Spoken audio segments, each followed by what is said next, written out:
저는 전라남도 순천에서 태어났고요. 1987년 2월 3일에 태어났습니다. 제가 살았던 데는 풍덕동이라는 곳이었는데 거기는 이제 순천역에 내리면 그 앞에 원형 로터리가 있어요. 거기에서 이제 남쪽으로 뻗은 큰 길에 서면 2층에 파란 물탱크가 있는 양옥집이 있는데 거기가 저희 집이었어요. 저는 거기에서 이제 대가족과 같이 살았었고, 저희 아버지가 저와는 좀 다르게 굉장히 좀 폭력적이었어요. 이렇게 저는 그 반작용인지는 몰라도 그래서 좀 부드러운 성격을 갖게 됐는데, 뭐 말도 폭력적이고 행동도 폭력적이고, 그래서 이제 좀 어려운 시절을 보내다가 저를 데리고 엄마가 이제 서울로 올라오게 됩니다. 그래서 제가 10살 때 이제 학교를 다니다가 초등학교 4학년 겨울방학 때 이제 그 서울로 올라오게 돼요. 그래서 서울로 올라왔는데 그 올라온 목적이 단순히 이제 아버지의 폭력을 피하기 위해서 일단 뒤도 안 보고 도망친 거였기 때문에 저와 제 2살 위에 이제 누나 그 둘을 키우는 것에 대해서는 엄마도 많이 막막했을 거예요. 지금의 저보다 어린 나이였을 텐데 그 상태에서 저는 서울 이문동이라는 곳에 거기 지금은 다 아파트가 들어섰는데 거기가 원래 산동네였어요. 그 성당이 있고 그 골목 월세방에 이제 살았었고 거기에서 엄마는 이제 그 한국외국어대학교 앞에 있는 그 종로김밥이라는 그 곳에서 이제 김밥 말고 뭐 설거지하는 그런 주방 보조 일을 시작을 하게 됩니다.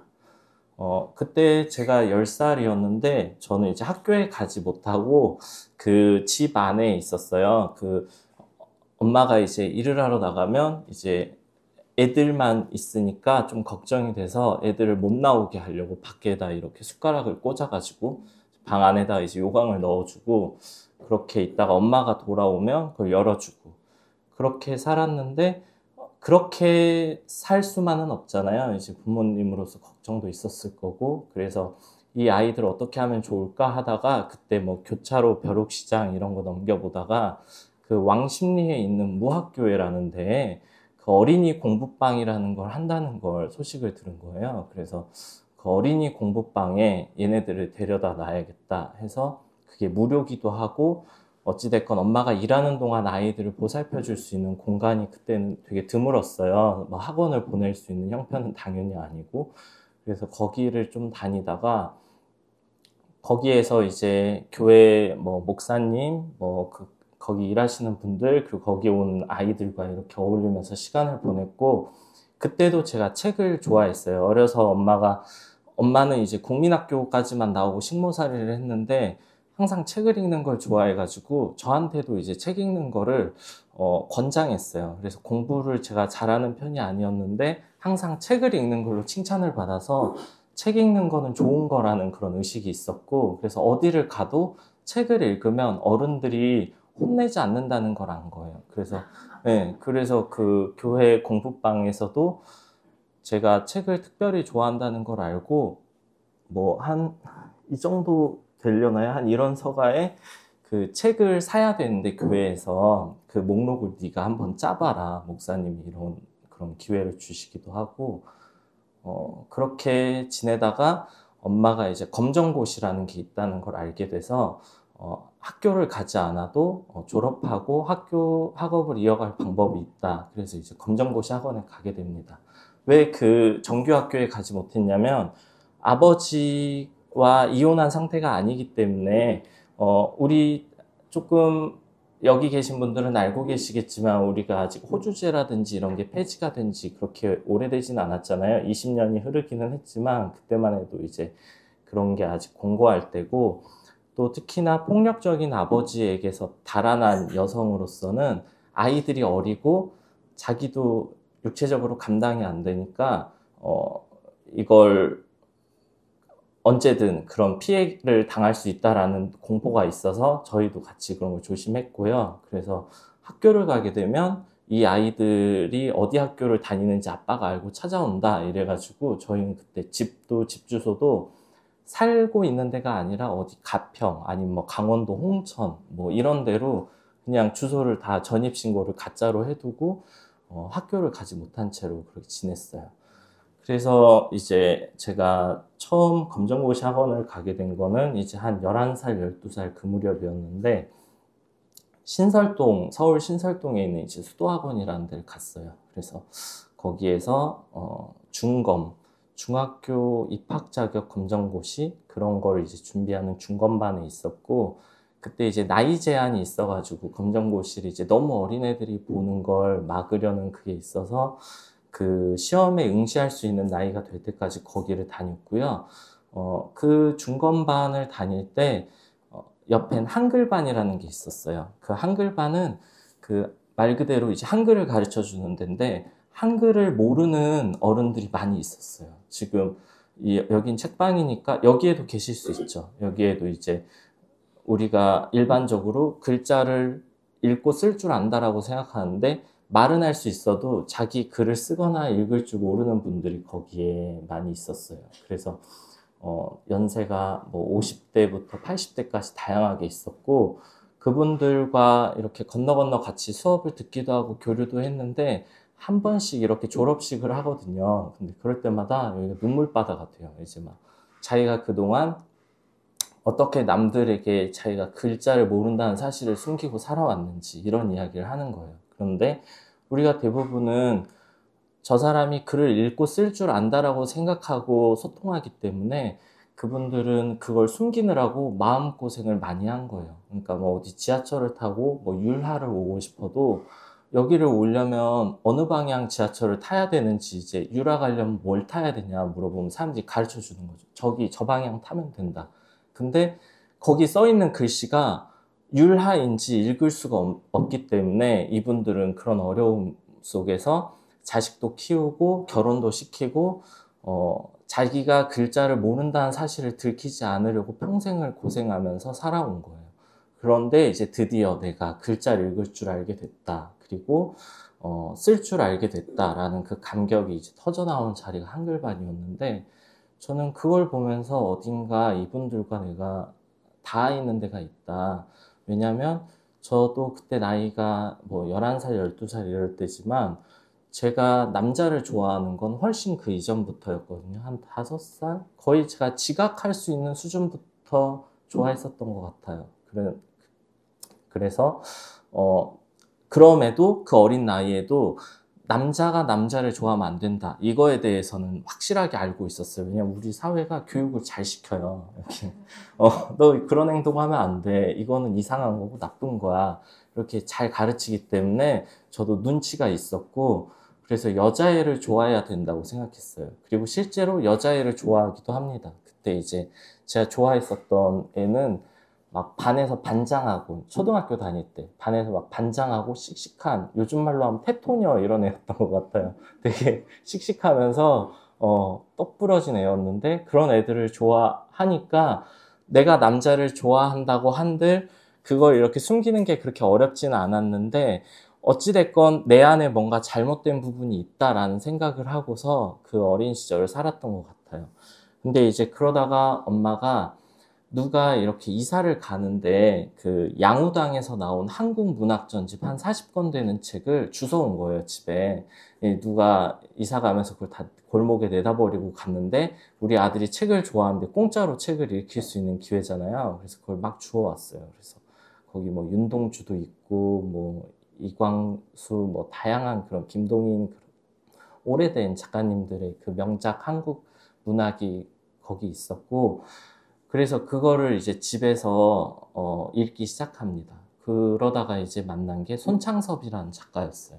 근데 손창섭이라는 작가의 단편 중에 인간동물원 초라는 게 있었는데 그게 제가 그 40여 권 되는 책을 다 뒤졌을 때 유일하게 찾은 동성애 장면이 나오는 엄밀히 말하면 동성간 성폭력인데 그 감옥 내에서 어떤 그런 권력 구조를 이렇게 묘사하면서 어떤 예쁘장한 남성을 성적 대상으로 삼는 그런 내용이 들어간 단편이었어요. 그래서 그걸 엄청 닳도록 읽었어요. 그러고 나서 아, 책 안엔 이런 게 있구나. 그래서 그때부터 동대문 도서관을 갑니다. 그래서 동대문 도서관에 문학 코너를 정말 샅샅이 뒤졌어요. 그래서 사실 제가 어느 날 편집자가 된 것은 그 영향이 크다. 그래서 여러분도 아이가 책을 읽고 있으면 아이 기특하네, 착하네 할 수 있지만 그 아이의 어떤 욕망이 책 읽기를 추동하는지는 모르는 게 좋겠죠, 우리 서로. 네. 그래서 동대문 도서관에서 거의 모든 책을 다 읽었어요. 거기에 해외 문학, 특히 해외 문학에 그런 장면이 나오거든요. 그러니까 이제 열심히 찾아서 봤고, 그걸 다 읽는 건 아니지. 어느 정도 고수가 되면 페이지 스르륵 넘겨봐도 이게 나올지 안 나올지 사이즈가 나와요. 그래서 그렇게 보다가 제가 책에서 재현하고 있는 그 문학 속에서 묘사되는 동성애가 밝고 쾌활한 거는 정말 1도 없었어요. 다 음울하고 음침하고 뒤틀렸고, 아니면 뭔가 죽음을 암시하고 파국을 이끌고 하는 그런 장치로서의 결말이 그 동성애자에게 허락된 이야기였기 때문에 그걸 읽으면서 이 길로 가면 나는 이러한 결말을 맞는 건가? 라는 걸 학습하게 되는 거예요. 그러면서 제 그 정체성을 받아들이지 않으려고 노력을 많이 했어요. 여러 노력이라고 하면 뭐 예를 들면 여자친구를 사귄다든지, 내가 끌리는 건 저 형이더라도 저 형에 대한 끌림을 최대한 억누르고, 없애보려고 한다든지, 그러는 과정에서, 내가 느끼는 걸 진솔하게 표현할 수 없기 때문에 시라는 형식이 필요했어요. 그러니까 은유하는 거. 그러니까 나는 저 사람이 좋아. 하지만 저 사람이 좋다라고 쓸 수 없으니까 그걸 바나나라고 써보든지 사과라고 써보든지 그런 어떤 1차원적인 단계의 쓰기들을 시작했고요. 그게 저에게는 일기 형식으로 아주 오랫동안 저의 그 글쓰기 스타일을 만들어 온 그 텍스트가 됩니다. 그러다가, 제가 결심했어요. 이게 한 20살이 넘어서도 남자를 계속 좋아하고 있는데 앞으로도 이걸 감당하기 어려울 것 같다. 그래서 군대를 다녀와도 내가 여전히 이러면 남자를 만나보겠다. 그런 생각을 하고 군대를 갔어요. 그래서 전역을 하고 나서도 여전히 남자를 좋아하는 사람인 걸 확인을 했고, 그때 이제 제가 만나던 여자친구가 군대에서 이제 휴가를 나가서 데이트를 막 했어요. 이제 한 상경쯤 됐나? 제가 정경이어가지고. 그때 이제 데이트를 했는데 얘가 커피를 마시다 문득 그러는 거예요. 너 혹시 남자 좋아하냐고. 그래서 제가 너무 그때 당황해가지고 버럭 화를 내면서 무슨 소리를 하는 거냐고 그랬는데 걔가 너는 한 번도 여자를 안 본다는 거예요. 그러니까 일반적인 이성애자 남성이라면 예쁜 여자, 뭐 몸매 좋은 사람 지나가면 시큼시큼 쳐다보는데 전 남자만 본다는 거예요. 그래서 이거 그게 들켰다는 수치심이 너무 커가지고, 그래서 그 친구랑은 너무 오랫동안 좋아한 사이였는데 걔를 다시 볼 자신이 없어서 그냥 그때 온라인으로 헤어지자고 말하고 욕도 엄청 먹었어요. 그랬는데 그러고 나서 전역하고 사람들을 만나기 시작하고 그러다가 저의 가정 환경을 앞서 서술한 걸 미루어 생각해 보시면 알겠지만 그렇게 뭐 부유할 수도 없고, 오히려 그 엄마라는 유일하게 돈을 벌 수 있는 노동자, 하지만 한국 사회에서 비정규직 중년 여성이 벌 수 있는 수입은 빤한 거잖아요. 근데 그분이 혼자 벌어서 두 아이를 대학까지 보내려면 엄청난 노력을 해야 되는 거잖아요. 그러니까 일반적인 풀타임 잡을 가져도 힘든 일이고, 그래서 저도 항상 일을 해야 됐고, 일을 많이 했는데도 항상 돈이 모자랐어요. 그러니까 항상 빚이 있고, 제가 뭐 급여를 받아도 이 돈이 제 돈이 아니에요. 이건 다 그냥 집에 드려야 되는 거고, 그 과정 속에서 어떤 한 형을 이 책에 묘사되어 있는 공간에서 만나게 돼요. 이제 어둠 속에서 이 형을 만나고 너무 마음에 들어가지고 나왔는데 그 형이 저를 데리고 좋은 데에 데려가 주는 거예요. 제가 말하는 좋은 데라는 거는 그때 영등포 타임스퀘어에 5만 원짜리 뷔페가 있었는데 저 항상 애슐리 뭐 아니면 뭐 공룡 고기 그런 뭐 한 10,000원대 무한리필집을 가다가 인당 5만 원 넘게 내야 되는 식당을 처음 가본 거예요. 그래서 거기 가서 눈이 휘둥그레져 있는데 형은 되게 능숙하게 막 이런 거 떠가지고 오면서 저한테도 먹으라고 하는 거예요. 그래서 전 처음 보는 것들이니까 막 이거저거 가져왔는데 그 형이 이제 앞으로 이런 데 매일 올 건데 뭐 그러냐. 그래서 제가 와, 이분 돈이 많은가 보다. 그리고 저한테 나랑 앞으로 데이트할 때는 지갑 가지고 나오지 마 이러는 거예요. 그래서 결혼해야겠다 이 사람이랑. 나의 이 가난한 삶을 끝장내줄 수 있는 왕자님이 나타났구나. 그래서 그 형을 엄청 좋아했어요. 엄청 좋아하고 같이 살기도 하고 그 형이 또 장사를 해가지고 같이 장사도 했는데 나중에 이제 이 형이 제가 실증 날 수도 있고 제가 별로일 수도 있고 그냥 저랑 헤어지려고 하는데 제가 거머리처럼 안 떨어지니까 저한테 딱 얘기한 거예요.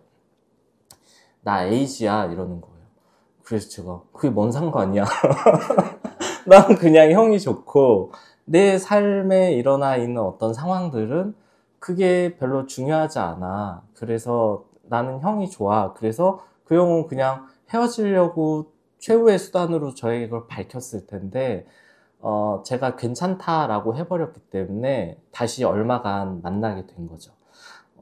근데 이제 그러고 나서 제가 이 형을 조금 이해하게 됐어요. 그때는 지금보다 훨씬 전이어가지고 뭐 프랩이라든지 오늘날은 상식으로 있는 그 감염인으로서 그 적절한 치료를 받고 일정 기간이 지나면 미검출 상태가 돼서 타인에게 전파력을 상실한다. 이런 게 이제는 국제사회도 한국에서도 이제 상식처럼 자리 잡아가고 있는데 그때만 해도 이건 치료제가 없는 거 그리고 예방할 수 없는 거였단 말이에요. 그래서 이 형이 병원을 안 갔어요. 그러니까 아프면 제 상식으로는 저도 뭐 치과 같은 건 무서워하긴 하지만 이 형은 아프면 끙끙 앓는 거예요. 그냥 집에서 막 열이 막 얼마가 오르건 나을 때까지 버텨요. 그래서 그게 어느 날에는 이 형이 병원을 안 가고 그러고 있으니까 너무 걱정이 돼가지고 거의 혼수 상태가 됐어요. 그래서 이제 택시에 태워가지고 병원에 데려갔는데 너무 많은 원망을 들었죠.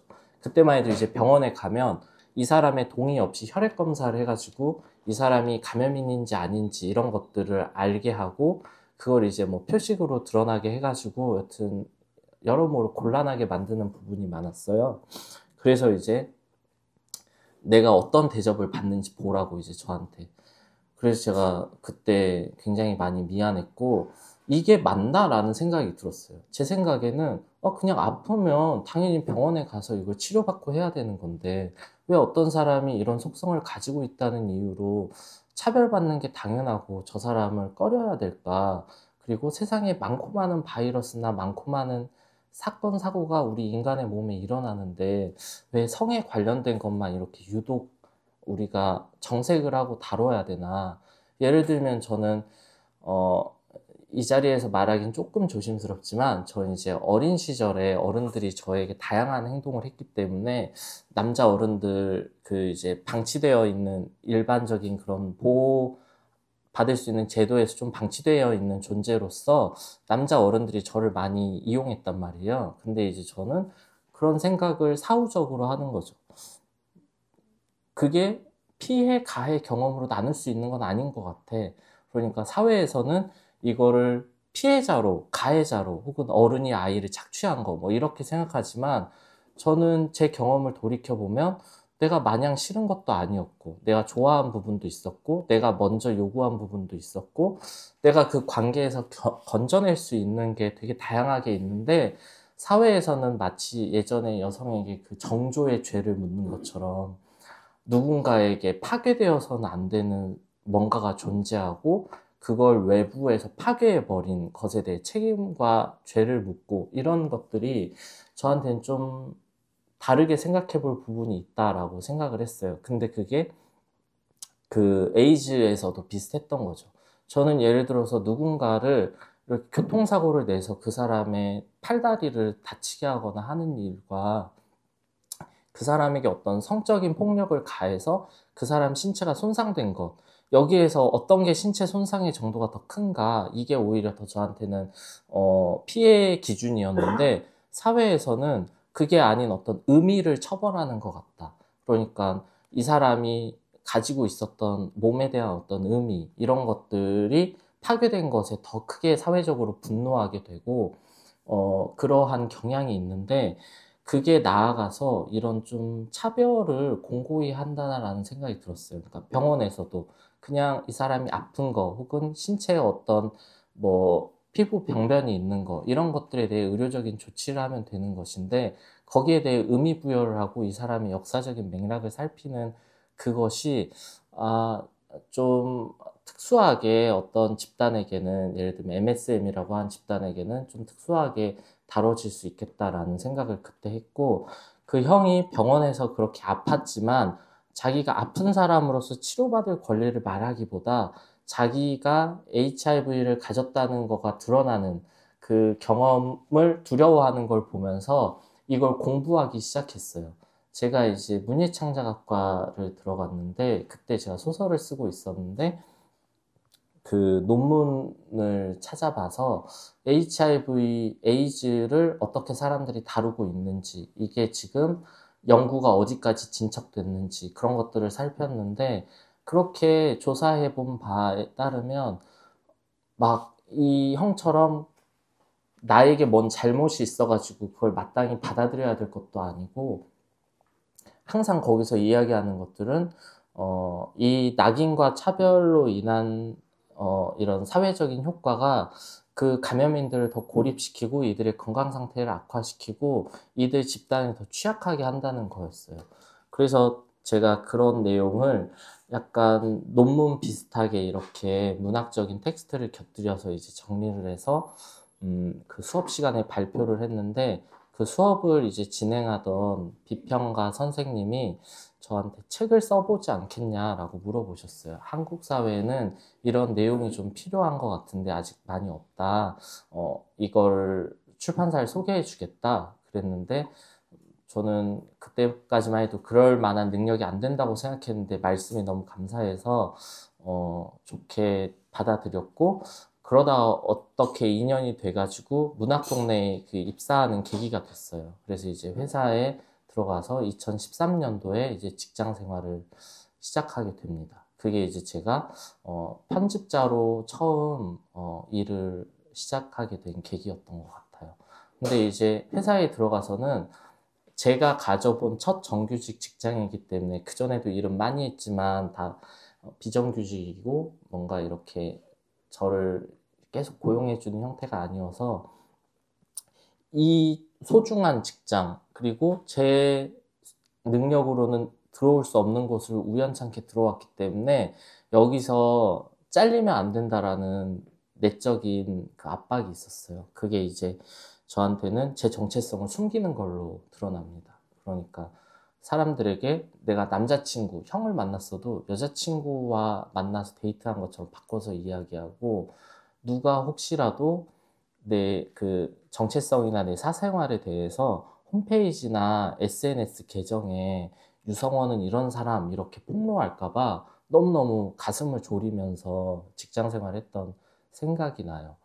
그때 제가 느낀 게 내가 말하자. 남이 나에 대해서 얘 이런 사람 이렇게 말하면 사람들이 깜짝 놀랄 거잖아요. 지금 여기서 유천사 막 이랬는데 유천사의 실체 막 이래가지고 막 빨간 책 막 이러면 이건 내가 원하는 방식이 아니니까 내가 빨리 내 이야기를 세상에 보여줘야지 해서 이제 선보인 게 이 첫 번째 책이고요. 이거는 이제 2019년도에 나왔는데 그때 동성 캉캉이라는 그 전시를 게이 아티스트들이 준비하고 있었어요. 여러 명이서 이제 그룹 전시를 한다고 준비했는데 그게 이제 크루징이라고 하는 행위를 미술로 표현해보자. 그래서 누구는 설치를 하고 누구는 사진을 찍고 누구는 회화를 하는데 저보고 거기 이제 서문을 써달라고 해가지고 미팅한 자리에 갔다가 저희 생생한 입담과 그 경험담에 다들 군침을 흘리면서 글로 그걸 좀 보여줬으면 좋겠다라고 해서 저는 글로 참여하게 됐어요. 근데 미술 전시도 처음이고 뭘 해본 적이 없으니까 여러 아이디어를 현장에서 그분들에게 제시했는데 다 별로라는 거예요. 그러니까 있어 보이지 않는다. 네가 제시한 방식은. 그래서 어떻게 할까 하다가 그 당시에 이제 회사에 저와 동갑내기 디자이너가 있었어요.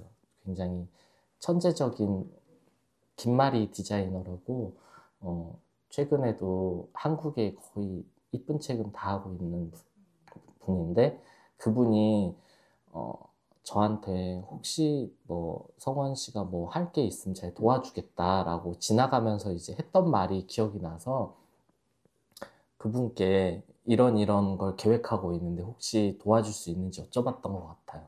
그래서 그분이 저의 그 일기들을 멋진 책으로 만들어줬어요. 그게 이제 그 아무도 만나지 않고 무엇도 하지 않으면서라는 그 핑크색 책이었는데, 그걸 이제 전시장에다가 놓고 팔았는데 엄청 불티나듯이 팔리는 거예요, 책이. 그래서 사람들이 그 전시를 보러 왔는데, 이 사람이 자기 경험을 이야기한 것에 대해서 너무 진솔하게 쓰여져 있는 그 내용을 보고, 재미있다고 생각했는지 그거를 열심히 사갔고, 그러다가 이제 2020년에 이렇게 정식으로 출간을 하게 됐습니다.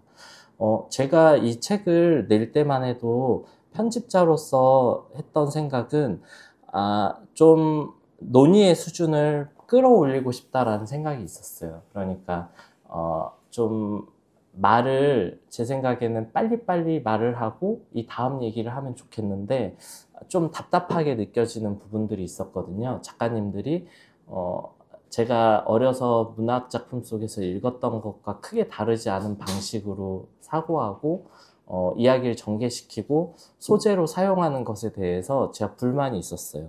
제가 이제 저 자신에 대해서 내가 이런 사람이에요 라고 말하는 거는 괜찮은데, 다른 사람이 유성원은 이런 사람이더라 라고 말하는 거는 참기 어려워한다는 걸 알고서 제가 이런 이야기를 썼는데, 이 내용은 나중에 한번 읽어보시면 아시겠지만, 굉장히 진솔하게 쓰였습니다. 그래서, 어떤 분들은 이게 뭐 충격적이었다고도 하고 하는데, 또 어떤 분들은 그 정도까지는 아니다. 막 뭐 그렇게 호들갑 떨 만한 건 아니다라고 해서 제가 많이 안심하고 있고요.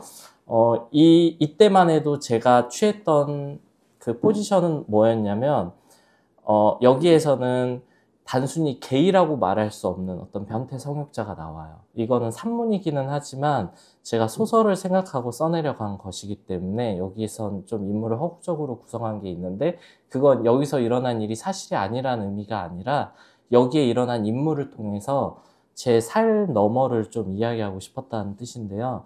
여기서 이제 나오는 인물은 성소수자 운동에서도 배제하고 싶어하는 사람, 그러니까 우리가 시민권을 주장하거나 권리를 사회에 요구할 때 좀 빠졌으면 좋겠는 애, 혹은 우리끼리 좋은 축제를 하고 있는데 불청객 같은 그런 존재였던 거죠. 근데 이제 저는 그 이야기를 해야 된다라는 생각이 늘 있었고, 제가 이 문란한 어떤 변태 성욕자로서 살아갈 때 항상 배제되어 있다라는 생각을 했어요. 그러니까 예를 들면 에이즈, HIV 이런 거는 게이 남성에게 항상 중요한 문제이기 때문에 어디서든 캠페인이든 콘돔이든 성행위를 하면서 늘 접하게 되는 주제인데, 그 전까지 제가 느끼기에는 캠페인의 구호가 콘돔 쓰세요, 세이프 섹스였어요. 유즈 콘돔, 세이프 섹스. 근데 콘돔 쓰기 싫어하는 사람은? 이라는 게 저의 그 의문이었고, 그걸 좀 만들고 싶었어요. 그러니까 콘돔을 쓰지 않아도 괜찮다. 그러니까 이렇게 노콘 섹스를 하더라도 어떤 HIV나 다른 감염에서 그걸 예방할 방법도 있고, 설령 예방을 못해서 걸린다고 한들 그 이후에 삶은 계속되는 거다라는 걸 이야기하고 싶었거든요. 그래서 제가 택한 방식은 그러한 욕망을 직접적으로 말하는 거였어요. 그래서 기존에는 뭐 콘돔 쓰세요 정도에 머물러 있었던 것들을 어떻게 하면 나처럼 위험하다라고 당시엔 이제 생각되던 그런 섹스를 하고 싶어 하는 갈망이 있는 사람들에게 가닿을까 하는 언어를 찾다가 제가 택한 게 이제 안에 싸도 돼요라는 말이었어요. 이제 그게 이제 우리가 인터넷에서 상대를 찾을 때 어떤 걸 당신이 나에게 허용할지, 혹은 내가 뭘 하고 싶은지를 협상하는 과정에서 나오는 말인데, 저는 그 말을 해야 그러한 욕구가 있는 사람들이 이 글을 읽을 거다라는 생각을 해서 그 당시에 이제 성소수자 인권 포럼에서 뭐 발제 토론 뭐 이런 게 있었는데 거기에서 이제 그 세션 제목을 안에 싸도 돼요라고 잡자 이런 의견을 냈죠. 근데 이제 그 전까지는 이제 그렇게 직접적으로 말하기보다는 항상 뭔가 감염인의 차별 경험 혹은 뭐 동성혼의 뭐 법제화 이런 식의 그 시민권에 대한 논의나 좀 모두가 끄덕끄덕 할 수 있는 이야기들이었기 때문에 그쪽 방향으로 갔는데 저는 모두가 받아들이려고 하는데도 이것까지? 라고 하는 데를 물어야 우리가 그 다음 이야기를 할 수 있다라는 생각이 있었어요. 그래서 그렇게 이야기를 해서 논의 수준을 한 단계 끌어올린 명작이 이 안에 있다. 그런 이야기를 드리고요. 그런데 여기에서 제가 호소한 건 그거였어요. 나는 이렇게 섹스를 했고 저의 그 경험담을 보고 사람들이 얘 에이즈 환자의 수기라고 해가지고 인터넷에 돌리는 거예요. 제가 어떤 썼던 경험에 대한 글을. 근데 제가 그때만 해도 HIV 감염인이 아니었거든요. 그래서 제가 좀 궁금해진 거예요. 왜 사람들은 이렇게 활발하게 왕성하게 성적 행위를 했다고 하면 이 사람에게 마치 징벌처럼 어떤 결과가 뒤따른다고 생각할까? 그리고 거기서 안전해질 수 있는 방법이 있다면 뭘까? 그리고 이 안전이라는 말이 배제하고 있는 것들에 대해서도 더 물어보고 싶었어요. 그래서 제가 두 번째 이 책을 끝까지 읽어보시면 이게 이제 맨 마지막 꼭지인 53번째 글에 가서는 제가 이제 아이샵이라고 하는 HIV 검진센터, 이제 동성애자 MSM을 대상으로 하는 곳에 가서 오락퀴 검사를 하는 장면이 나오는데 거기에서 이 사람이 양성인지 음성인지가 결말에 나와요. 그래서 뭐 그걸 알려주진 않고 열린 결말로 나오는데 저는 솔직히 말하면 그 결말이 마음에 들기는 하지만 좀 후지다고도 생각해요. 왜냐면 그게 뭐 대수라고 그거를 결말로까지 삼아 소설의 결말로 라는 게 제가 바라는 세상이거든요. 그러니까 누군가에게는 그래서 유성원이 걸렸다는 거야? 아니라는 거야? 이런 세상에서 야, 그게 대수야? 라고 하는 세상으로 가는 게 저희 활동가로서의 목표이기 때문에 이 텍스트가 후져진다면 전 활동가로서의 목표를 달성하는 거고 이게 사람들에게 충격을 준다면 소설로서 성공한 거니까 이래도 좋고 저래도 좋다. 그런 두 가지 측면을 노렸고요. 제가 정말 오랫동안 저 자신에 대해서 제가 가지고 있는 욕구나 욕망에 대해서 거짓말하지 않으려고 노력했어요. 그러니까 이게 빨간색이면 빨간색이라고 말하고 싶은데 그걸 노란색이나 주황색, 녹색 이렇게 애둘러 말하고 싶지가 않았던 게 그 다음에 뭐가 오는지 알고 싶었거든요. 그러니까 내가 술을 먹고 싶을 때도 술을 한 잔만 먹어야지 혹은 반 병만 먹어야지 하는 게 아니라 그냥 정말 꽐라가 되도록 먹었을 때 그럼 그 다음에 내 몸에 무슨 일이 일어나는지 그런 것들이 좀 궁금했던 것 같아요. 그래서 저는 욕구를 느낄 때 이거를 제가 진정시킬 수 없다는 거를 배워가는 과정이 이 빨간 책인 것 같아요. 그러니까 뭐 우리가 성욕이 있을 때 운동을 해라, 뭐 찬물로 샤워를 해라. 저는 정말 아무 소용이 없다고 생각하거든요. 누군가에겐 작동할 수도 있을 거예요. 근데 누군가에게는 그 방법이 작동하지 않는다.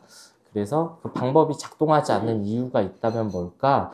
그게 이 책으로 이제 가면서는 그 사람 개인의 문제가 그 사람 개인의 어떤 특성에서 오는 게 아니라 그 구조적으로 좀 강제되어 있는 부분이 있다. 그러니까 이 어떤 개인도 세상에 단독자로 존재하는 게 아니라 어떤 상황이나 조건 속에 내던져져 있고 그 관계에 영향을 받는다라는 거를 무시할 수 없다고 생각하게 된 게 이 두 번째 책인데 그래서 여기에서 욕망을 다 실현시켜 봤는데 예를 들면 여기서 주인공이 하고 싶어 하는 거는 그 노콘 섹스예요. 근데 그 노콘 섹스를 하는 이유는 감염되고 싶다는 욕망이거든요. 그러니까 이 친구는 대외적으로는 사람들에게 안전하기를 이야기하지만 이 친구는 계속해서 이 이후에 뭐가 있을지를 알고 싶어 해요. 근데 이 친구가 만나게 되는 어떤 감염인 친구나 동료들이나 이런 사람들을 보면서는 그런 생각도 하게 되는 거죠. 나의 어떤 사고나 가치관이 이 사람들에게는 또 불편할 수도 있겠다. 왜냐하면 내가 실제 삶에서 살아내야 되고 현실에서 마주해야 되는 어떤 문제들을 이 사람은 단순히 그런 다른 의미로 바라보고 있다는 태도에 대해서 이게 삶에 대해 너무 가볍게 대하는 모습일까봐 좀 걱정했었던 것 같아요. 그렇지만 저는 늘 생각하거든요. 이게 저는 남을 위해서 사는 게 아니라 저 자신, 저 같은 사람을 위해서 살아가는데 나 같은 사람에게 좀 답을 알려주고 싶었던 것 같아요. 그러니까 그게 정답이 아니더라도 이 사람이 이게 답이라고 생각해서 달려갔더라도 그게 벽으로 막혀 있는지 아니면 다른 길로 뚫려 있는지 정도는 말을 해줘야 된다는 생각 때문에 계속 나아갑니다. 그래서 이 친구는 계속해서 감염되려고 하고 모르는 사람과 섹스를 하는데 이게 2014년도부터의 글인데 그래서 2020년도까지를 묶어요.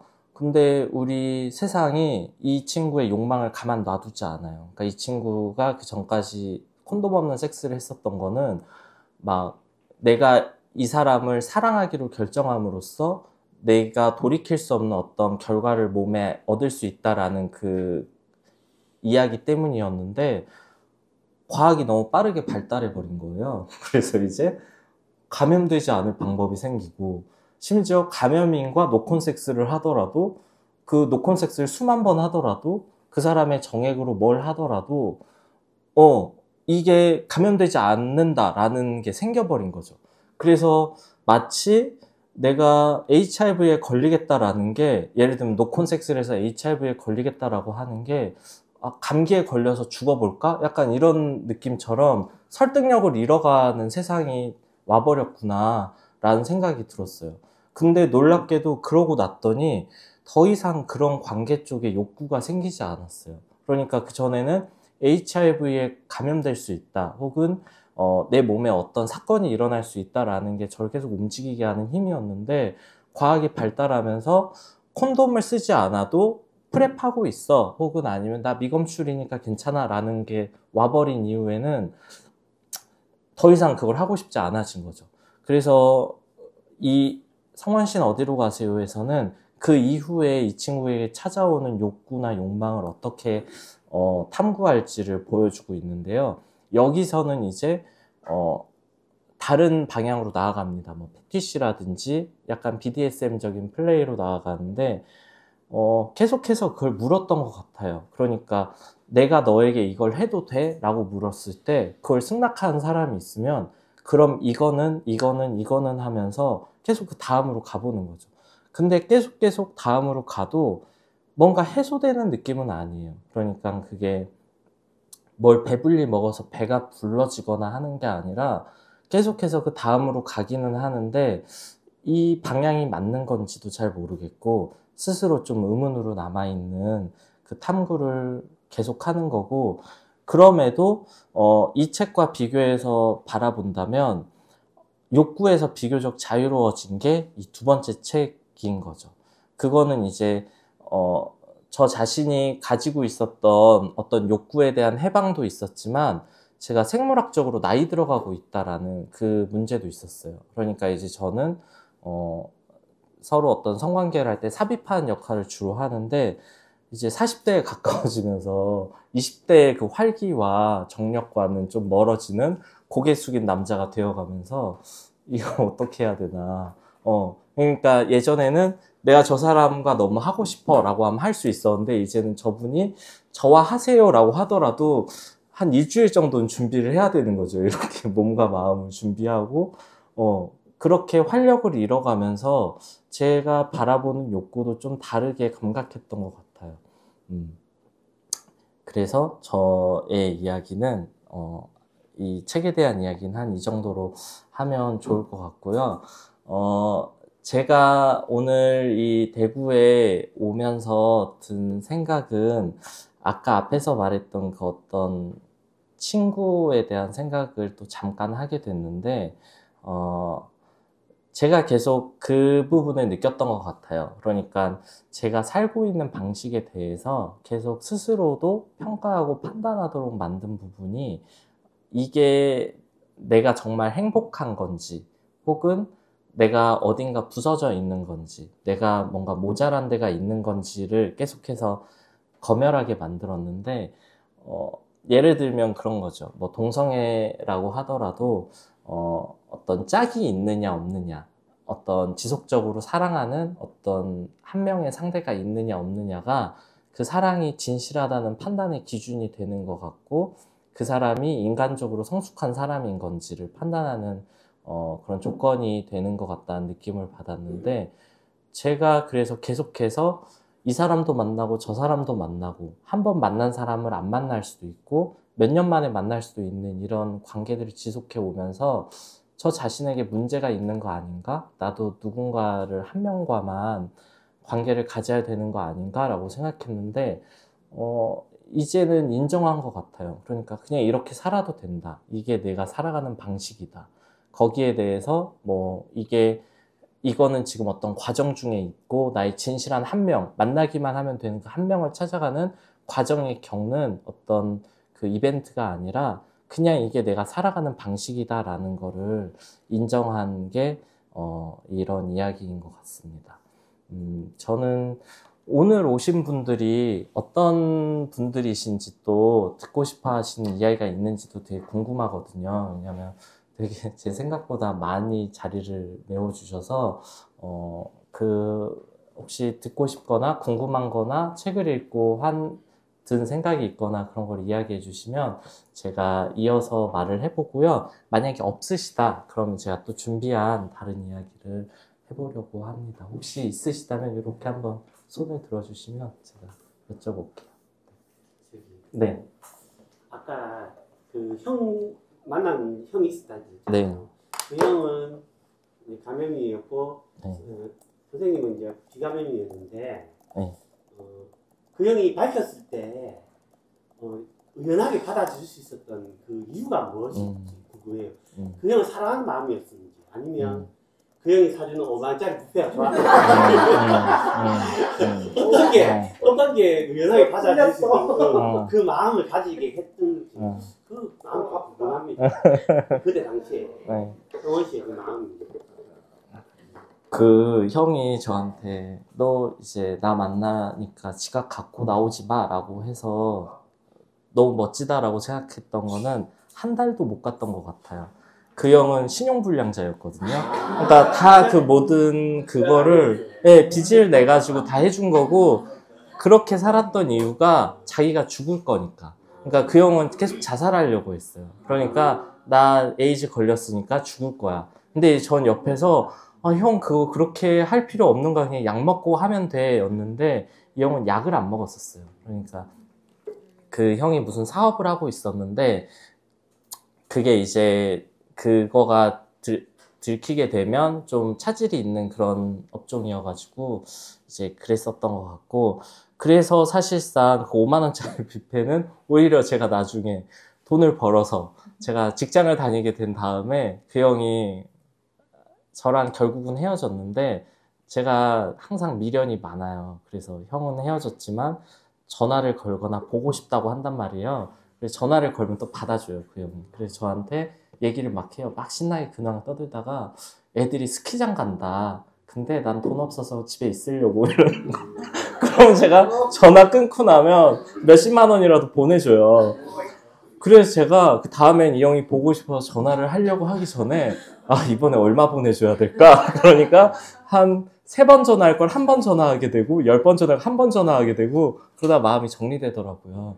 근데 이제 저 같은 경우는 왜 이게 의연했을까 생각해보면, 제가 살고 있는 삶이 HIV에 감염되었다고 절망할 정도의 그 사람의 삶보다 훨씬 못하다고 생각했어요. 그러니까 왜냐면 우리가 사회적으로 다양한 계급이 있잖아요. 뭐 금전적으로든 사회적인 자원으로든 가족에게 받고 있는 사랑으로서든, 제가 게이들을 만났을 때 느끼는 거는 사회적으로 너무나 다른 자원을 가지고 있는 사람들이 단지 남자를 좋아한다는 이유로 모여 있다는 거였는데, HIV 감염인도 마찬가지인 거예요. 누구는 전문직 종사자고, 누구는 뭐 사랑하는 가족이 있고, 누구는 이거를 뭐 밝히지는 못했지만, 그리고 또 누구는 굉장히 어려운 상황에 있고, 이런 것들을 보면서 저한테는 나의 이 어떤 그 갈급한 충동, 누군가 한 명만 있으면 되는 마음, 이걸 이제 채워줄 수 있는 사람의 존재를 잃어버리는 것보다 그러니까 그게 더 훨씬 크다고 생각했어요. 이 형을 떠나보내고 나면 난 다시 또 혼자가 돼가지고 그 힘든 시간을 보내야 되는데, 그런 거 상관없고 내가 차라리 공부하겠다. 내가 이게 정말 문제이고 조심해야 되는 건지. 그래서 제가 공부를 해봤더니 약 잘 먹고 치료 잘 받고 하면 괜찮고, 그리고 그때 제가 봤었던 거는 변화의 방향이었어요. 그러니까 만약에 앞으로 이 사람의 삶이 더 어둡고 지하 속으로 고꾸라지게 보였더라면 저도 좀 망설였을 것 같아요. 근데 제가 바라보고 조사한 결과 이 문제는 점차 해소되거나 나아가는 방향으로 작용하지 더 어려워질 것 같지는 않은 거예요. 그러니까 국제적인 과학기술의 발달도 그렇고 사람들의 의식 수준도 그렇고, 그래서 그게 별로 저한테는 큰 의미는 아니었다. 근데 그때 또 제가 그렇게 마음먹게 된 계기 중에 하나는 그 종로의 기적이라는 그 다큐멘터리, 게이 4명이 나온 다큐멘터리에 그때 정률 씨가 나왔어요. 정률 씨가 나와가지고 그 애인, 감염인 파트너와 비감염인 파트너로서 이렇게 관계를 맺고 살아가는 그 이야기가 다큐멘터리의 일부분으로 있었는데, 그걸 보면서 또 많이 생각했었던 것 같아요. 그리고 그때는 제가 20대였기 때문에 우리가 예를 들면 누군가를 사랑하기로 하면 장애물이 되게 낭만으로 바뀌기도 하잖아요. 그러니까 굉장히 힘든 장애물이라고 여겨지는 것일수록 오히려 더 그 사랑을 강력하게 견고하게 만드는 조건이 되어주기도 한다라는 거를 그때 그 영을 보면서 했었던 것 같습니다. 그래서 너무너무 좋아했고 그게 문제는 아니었다. 그리고 되게 예뻤어요. 네. 우리가 너무 잘 살아있고, 제가 내가 돈 안 보내주면 이 사람 스키장 어떻게 가지 했는데 지금도 다른 분들이 열심히 뒷바라지 해주는 걸로 알고 있어요. 그래서 미모구나 역시 이러면서 생각합니다. 네. 또 혹시 질문 있으실까요? 네. 그 프랑스 작가 아닌 에르노가 단순한 열정을 쓰고 그 뒤에 글쓰기 할 때 그 소설가는 오직 경험한 것만 쓴다라고 얘기를 했거든요. 근데 지금 유성원 선생님의 앞으로 글쓰기 지향이 혹시 오직 경험한 것만 쓴다의 그 자장 안에서 머무는 것일지, 아니면 또 다른 어떤 글쓰기에 관한 열망이 있는지 그게 궁금합니다. 네. 예. 그 아니 에르노 단순한 열정, 부끄러움, 집착 이런 거 너무 좋아하는 책이었고, 저에게도 글쓰기의 지침처럼 저의 어떤 그 내면에 있는 것들을 다 까발려 놓은 듯한 그게 있어서 되게 좋아하는 작가님이었는데, 저는 이 책을 낼 때만 해도 제가 소설을 쓸 때는 오로지 내가 다 경험한 것만 쓰겠어 라고 했어요. 그게 왜 그랬냐면 외롭게 하고 싶지 않아서. 그러니까 제가 이렇게 문학을 좋아하는 독자로서 이렇게 책을 읽으면서 와, 이 작가는 정말 내가 느낀 감정 혹은 상황을 알고 있구나 라고 생각을 해가지고 되게 가깝게 느낀 적이 있었는데, 그분을 실제로 만나보니까 그분은 그런 경험을 한 적도 없고 너무 잘 살고 있고, 제가 텍스트로 봤었을 때는 망나니일 줄 알았는데 너무 사회적으로 세련된 성숙한 사람인 거예요. 그래서 약간 배신감 같은 것도 느낀 적이 있었거든요. 그래서 그때는 어린 마음에 난 진짜 꼭 내가 겪은 것만 쓸 거야 라고 했는데, 요즘의 방향성은 그렇게 바뀐 것 같아요. 나는 내가 경험한 것을 바탕으로 얻은 시각을 가지고 쓴다. 그걸 경험한 것에서 오는 태도를 가지고 쓴다고, 그게 사실상 소설을 쓰는 이유인 것 같아요. 그러니까 산문으로 내가 겪은 것만 쓴다고 한다고 하면 그거여도 평생 쓸 수 있겠지만 다양한 경험이 있으니까, 그게 저 같은 사람에게는 말할 수 있는 다양한 소재나 방식이나 사람들에게 다가갈 수 있는 방식을 제한하는 또 그 제약이라는 생각이 들어서, 이것도 맨 처음에는 소설이 아니라 산문으로 또 쓸까 했었어요. 사실 여기에 있는 모든 일이 다 사실이기 때문에. 그래서 이거를 어떻게 할까 했는데 이걸 소설로 내고 나니까 이제 드는 생각은 훨씬 더 많은 부분에서 자유로울 수 있다 이제 앞으로. 그리고 제가 쓰고 싶어 하는 이야기가 제가 죽을 때까지 내고 싶은 책이 100권 정도 있는데 써야 될 이야기들이 경험만 가지고 100권을 쓰면 독자님들 좀 재미없을 것 같아요. 그래서 독자님들에게 기쁨과 만족을 주기 위해서는 더 많은 걸 열어둬야 될 것 같고, 그때 이제 제가 이야기하는 거는 그 삶을 바라보는 방식, 그 경험에서 오는 그걸 가지고 계속 다른 소재나 다른 이야기들을 쓸 텐데, 저의 한동안 제가 집중할 주제는 더 뾰족하고 더 불편하고 남들이 유성원 씨 이것까지 쓰면 너무 힘들어요 라고 하는 것들을 향해서 계속 나아갈 생각이에요. 왜냐면 저는 책을 써서 돈을 안 벌어도 되고 제 따로 일이 있고 저는 여유롭거든요. 그렇기 때문에 절박하지 않아요. 이 글쓰기를 절박하게 하지 않고 내 삶을 유지하면서 써나갈 생각이기 때문에 그렇게 앞으로는 작업을 할 것 같습니다. 네. 저는 편집자 유성원이 궁금한데요. 그 편집자로 만든 책 중에 정말 인상적인 책이 뭔지 네, 제가 사실 편집자로 일을 하면서 편집자로 뭘 만든다라고 했었을 때 그렇게 크게 제가 기여를 한다는 생각은 많이 못하는 것 같아요. 왜냐하면 이게 편집자로 뭘 만들었다라고 하면 기획 단계에서부터 좀 참여해가지고 만든 책을 가지고 이야기해야 될 것 같은데 저는 그냥 시키는 대로 하는 걸 좋아하거든요. 그래서 저의 가치관에 이렇게 썩 동의되지 않는 내용이라고 하더라도 일을 할 땐 즐겁게 하는 편이에요. 그래서 제가 만들었다라고는 할 수 없지만, 그러니까 그 책이 세상에 태어나게 된데 크게 기여한 바는 없지만 그 과정에 작게 참여한 책 중에서 오늘 인상적인 거는 마야 리 랑그바드라는 작가의 그 여자는 화가 난다라는 책이 있어요.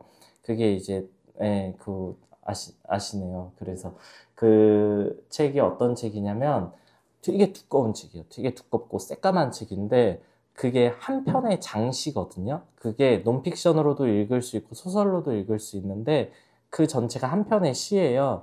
그래서 그게 문장 구조가 그래요. 그 여자는 화가 난다. 그 여자는 자신이 여성이라는 사실에 화가 난다. 그 여자는 자신이 입양되었다는 사실에 화가 난다. 이렇게 그녀는 화가 난다라는 이 문장을 계속해서 반복하면서 써내려가는데 그게 아마 덴마크에 입양된 한국계 시인이거든요. 그래서 입양아로서의 정체성, 그러니까 자기 친부모가 있고 여기 덴마크에서의 또 양부모가 있는 이 관계, 그리고 동양인으로서 그 인종차별 문제를 겪는 문제, 그리고 여성으로서 이 세상에 살아가는 문제, 그리고 몸을 가지고 있는 존재라는 문제, 그리고 또 자기가 퀴어 정체성을 가지고 있어서 그게 또 이성애가 주류인 사회에서 또 어떻게 받아들여지는지 그것들이 교차하는 경험을 써내려간 건데요. 제가 또 특히 인상적이었던 건 번역의 문제였어요. 그러니까 이 사람은 한국에 와서 친부모를 만나려고 하는데 친부모는 덴마크 말을 모르고 영어를 모르니까 이 사람이 한국말을 하거나 이 사람이 외국어로 한 걸 누가 통역해줘야 되는 거예요. 근데 자기가 그 통역자의 눈치를 보는 거. 그러니까 내가 한 말을 이 사람이 제대로 옮겨주지 않을까 봐. 그리고 내가 말을 했는데 혹은 부모가 뭐라고 말을 했는데 그 말을 옮겨주지 않을 때. 그리고 내가 이 사람의 권력에 약간 눈치를 보면서 부드럽게 대하게 되는 거. 그리고 자기가 한국말을 할 때는 유아처럼 말하게 된다는 거. 글씨를 쓸 때도 아기 글씨처럼 쓰여지고 그게 사람들에게 무시받는 경험이 되는 거. 자기는 실제로 덴마크어나 영어로 사고할 때 훨씬 더 정교하고 성숙하게 사고할 수 있는데 이런 경험들이 제가 소수자로서 내 이야기를 세상에 던질 때 그 과정에서 겪었던 어려움하고 좀 닿아 있다는 생각을 했었어요.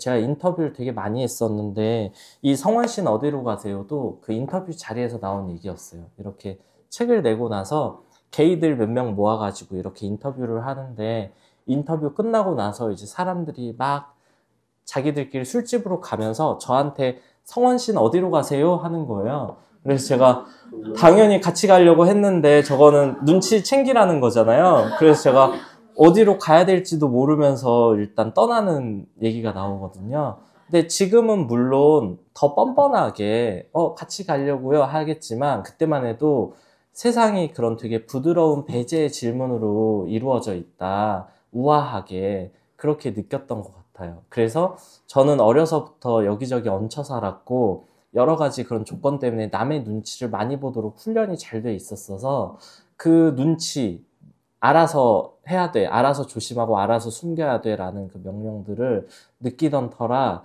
그분이 이제 그런 언어가 전달되고 자기 의사를 표현하는 과정에서 겪는 어려움 같은 것들이 되게 남의 일 같지 않고 영감을 많이 줬습니다. 그래서 강추드립니다. 여기 책방에 있나요, 사장님? 아, 네. 정말 강추드려요. 네. 네. 네. 혹시 또 질문? 네.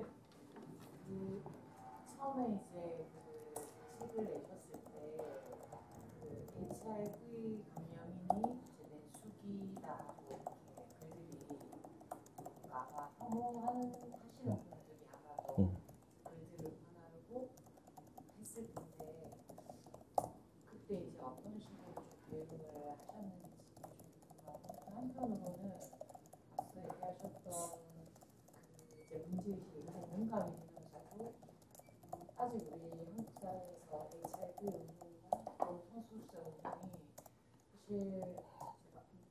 제가 많은 변화들을 이끌어내지만 사실 그렇지도 못한 시민성 확보에도 굉장히 어려움을 겪고 있는 상황인데 혹시 이제 게이 커뮤니티나 성소수자 커뮤니티, HIV 커뮤니티에서 어떻게 이때까지 너무 밀고 나간 거 아니냐 이런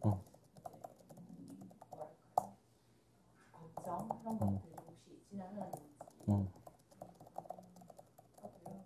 저는 아무튼 저도 이제 글을 좀 읽으면서 굉장히 이제 미화시키지 않고 그냥 진짜 아주 끝까지 밀고 나가는 이런 생각들을 하면서 되게 매력적으로 이제 성원이라는 사람을 보면서 이제 읽었던 기억이 납니다. 네, 여기 질문해 주셨던 것들 차례대로 답해보자면 처음에 제가 쓴 글에 대해서 이거 에이즈 환자의 수기다 이렇게 퍼나르는 글들이 어떻게 대응하셨냐 했었을 때는 그냥 재밌게 봤어요. 이 사람들의 생각이 너무 재밌었고 제 글이 홍보가 돼서 좋았어요. 왜냐면 우리가 책을 내면 이게 상당히 무관심 속에 내던져져요. 이런 내용 지금 예를 들면 어떤 단체에 야 난다 출판사에 이런 책이 있대라는 게 알게 된다면 얼마나 많은 분들이 대한민국의 미래를 걱정하면서 달려들겠어요. 근데 아직 모르죠. 책을 안 읽어가지고 그래서 저는 이 책에 미래가 있다 이렇게 생각을 하는데 그래서 그분들이 링크를 올릴 때 막 조회수가 뭐 많게는 10몇만, 뭐 몇만 이래요. 그래서 제가 거기에 댓글로 링크를 달면서 여기에 그 글이 실려 있다고 막 그렇게 홍보를 했고요. 그리고 저는 그거 자체가 너무 재밌었어요. 제가 그 글 어디에도 감염인이라고 이야기한 적이 없는데 사람들이 무비판적으로 당연히 그럴 거라고 가정하고 그걸 받아들이는 것들 이걸 가지고 북토크에서 말해야지 이런 생각도 했고 그래서 그거는 괜찮았는데 제 글에 대해서 예를 들면 찜질방, 휴게텔 혹은 저와 관계를 맺은 사람들이 봤을 때 어떻게 생각할까 그게 좀 신경 쓰였어요. 왜냐하면 이 책이 나왔을 무렵에는 당시에 이제 게이 정체성을 드러내고 활동하던 소설가들이 그 개인적인 이야기, 사적인 경험을 소설에 활용함으로써 문제가 되기도 했고 또 뭐 페미니즘 리부트를 하면서 함께 일어난 것 중에 하나가 이제 어떤 트랜스맨 혐오 혹은 게이 혐오 이런 것들이 있었는데 거기에 이게 인용되기도 했거든요. 그러니까 이런 똥꼬충들 이렇게 해가지고 이런 애들 우리가 안고 가야 되냐 얘네들은 이럴 수 없다라고 하는 것에 대해서 그런 반응도 있었는데 그분들의 반응은 저한테 중요한 게 아니었어요. 제가 항상 중요하게 느끼는 거는 그런 사람들은 늘 있어 왔고 제가 사랑하는 사람 제가 좋아하는 사람, 제가 아끼는 사람이 이걸 읽고 상처받을까? 혹은 이걸 읽고 어떻게 느낄까? 오로지 그것만 봤던 것 같아요. 그리고 앞에서 그 이제 HIV 운동이나 성소수자 운동이 아직도 시민성 확보에 이제 어려움을 겪고 있는데 너무 밀고 나간 거 아니냐 하는 반응에 대해서는 제가 최근에 퀴어 친구들 만나면서 두 가지를 느끼는데, 하나는 와, 너무 아직 아기다. 아직 너무 아기아기한 친구들도 있고, 또 한편으로는 유성원 씨 이렇게 온건해져가지고 큰일 났다고. 제가 이거 내기 전에 제가 판단을 잘못하고 있는 건 아닌지 회사 대표님한테 물어봤어요. 제가 이런 걸 썼는데 이런 게 세상에 있어도 되는 건지, 난 너무 재밌는데 판단이 잘 안 된다. 그런데 대표님도 걱정하면서 책을 냈거든요. 왜냐하면 여기까지는 사람들이 받아줬는데 이거는 이제 안 되겠다, 할 수도 있다라는 생각을 했는데, 내고 났을 때 얼마 전에도 어떤 소설가님하고 통화했는데, 이렇게 아이를 키우면서 너무 순박하게 살아가는 것처럼 보이는 중년 여성분인데, 그분도 하도 민정이가 저희 회사 대표님이에요. 민정이가 각오하고 읽어? 막 너무 각오해? 막 이러고 했다고 해가지고 막상 읽었는데 그 정도는 아니던데? 약간 이랬다는 거예요. 그래서 세상에는, 왜냐면 이 문학작품이나 이런 역사를 보면 그런 재현하는 방식이나 이야기하는 방식의 수위가 훨씬 더 풍부한 역사 속에 있잖아요. 그러니까 이 안에 있는 이야기들이 어떤 맥락 속에서 구성되고 재현되었는지 그 의식을 가지고 바라본다면 이게 너무 앞서 나간 이야기다라는 생각을 할 사람도 있겠지만, 반대로는 이거 우리가 해야 되는 이야기다라고 환영하는 사람들도 있을 거라는 생각을 했고요. 제가 출판 편집자로 일할 때 작가님들이 자기 검열이 되게 심하단 말이에요. 특히 페미니즘 리부트 거치고 나서 독자 눈치를 엄청 봐요. 그러니까 작가로서 내가 해야 되는 이야기, 그거는 내가 누구한테 칭찬받으려고 글 쓰는 거 아니잖아요. 누구한테 사랑받으려고 혹은 많이 팔리려고 글을 쓰는 사람도 있겠지만, 문학은 그거랑 다른 방식과 다른 조건 속에서 태어나는 건데, 점점 독자 눈치를 보고 그들 입맛에 맞춘 글을 쓰려고 하고 무해해지려고 하는데, 그 이야기들이 저 같은 사람들을 위험하게 만들고 있다. 적극적으로 취약하게 만들고 있다. 제가 최근에도 그 어떤 퀴어 관련 기사 댓글에 보면 제일 많이 있는 게, 제발 나대지 마. 니들끼리 조용히 있어. 축제 같은 거 하지 마. 뭐가 자랑이라고 나와서. 그런데 제가 생각했어요. 예를 들면 우리가 지금 인간들을 보는데 이 안에 공기 인간이 있다고 생각해봐요. 공기 인간이 보이지 않아요. 근데 이 자리에서 제가 공기 인간의 인권을 지켜줘야 된다. 우리 공기 인간의 삶을 상상해보자라고 말하는 거예요. 공기 인간은 우리는 볼 수도 없고 감각할 수도 없는 채로. 근데 저는 그 소수자로서 사회에서 가시화가 안 되는 게 똑같은 상황이라고 보거든요. 공기 인간으로서는 내가 뭐가 필요하고 나에게 제도가 뭘 마련해 줘야 되는지에 대해서 이야기할 수가 없잖아요. 그렇기 때문에 공기 인간은 세상에 나타나야 되고 육체를 가져야 된다. 그 방식이 어떤 방식이든. 그래서 저는 이 책을 내고 나서 이제 한 생각은, 그냥 내기 전까지 이게 세상에 있으면 된다라고 생각했어요. 그러니까 이 책에 대한 평가는 각자 다를 수 있지만, 우리 한국 사회에서 이 텍스트가 있음으로써 이게 존재하기 시작하면서 사람들이 이 존재를 무시할 수 없게 되는 거거든요. 이거에 나타난 인물의 생각이나 작가의 태도를 평가할 수는 있어도 이제는 이 논의 수준에서 말은 시작해야 된다. 저는 그 정도에서는 말을 하고 싶었던 것 같아요. 편집자로서도 그렇고 작가로서도 그렇고. 네, 그렇습니다. 저는 리본에서 이제 일하면서 가장 반가웠던 것은, 사실 이제 우리 안에 이제 얘기들을 할 때 장애인은 동정받는데 HIV나 성소수자들은 이제 미움받는다 이런 얘기들을 흔히 하거든요. 자존감 같은 얘기를 하고.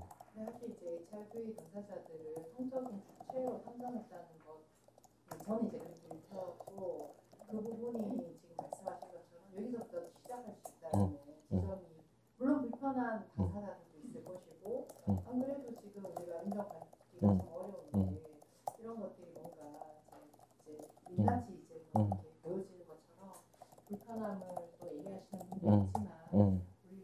매개 행위 금지에 대해서 이거 없어져야 되는 법이다라고 얘기를 시작하는 것과 같이 이 책이 그런 성적 주체성을 가시화시켜주는 하나의 지금 매개가 된다는 생각에서 상당히 저는 되게 반갑게 보기도 하고 내가 참 많이 모르는 지점들이 많았구나 하는 생각이 좋게 잘 읽었던 책입니다. 감사했습니다. 아, 네, 감사합니다.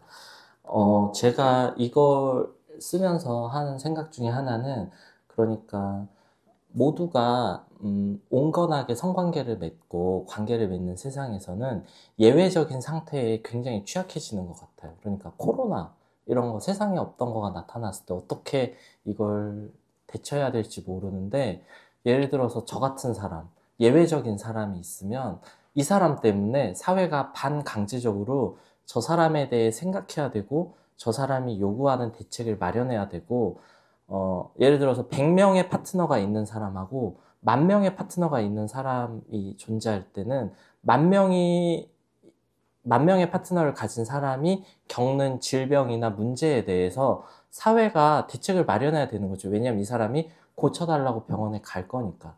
그러다 보면 그 사이에 발전하는, 그 사람으로 인해서 발전하도록 요구받는 기술들의 혜택을 대다수의 사람들이 누리게 되기 때문에 이런 예외적인 표본 혹은 행위자가 반드시 필요하고, 거기에 대한 믿음이 저에게는 있다, 이런 생각이 들고요.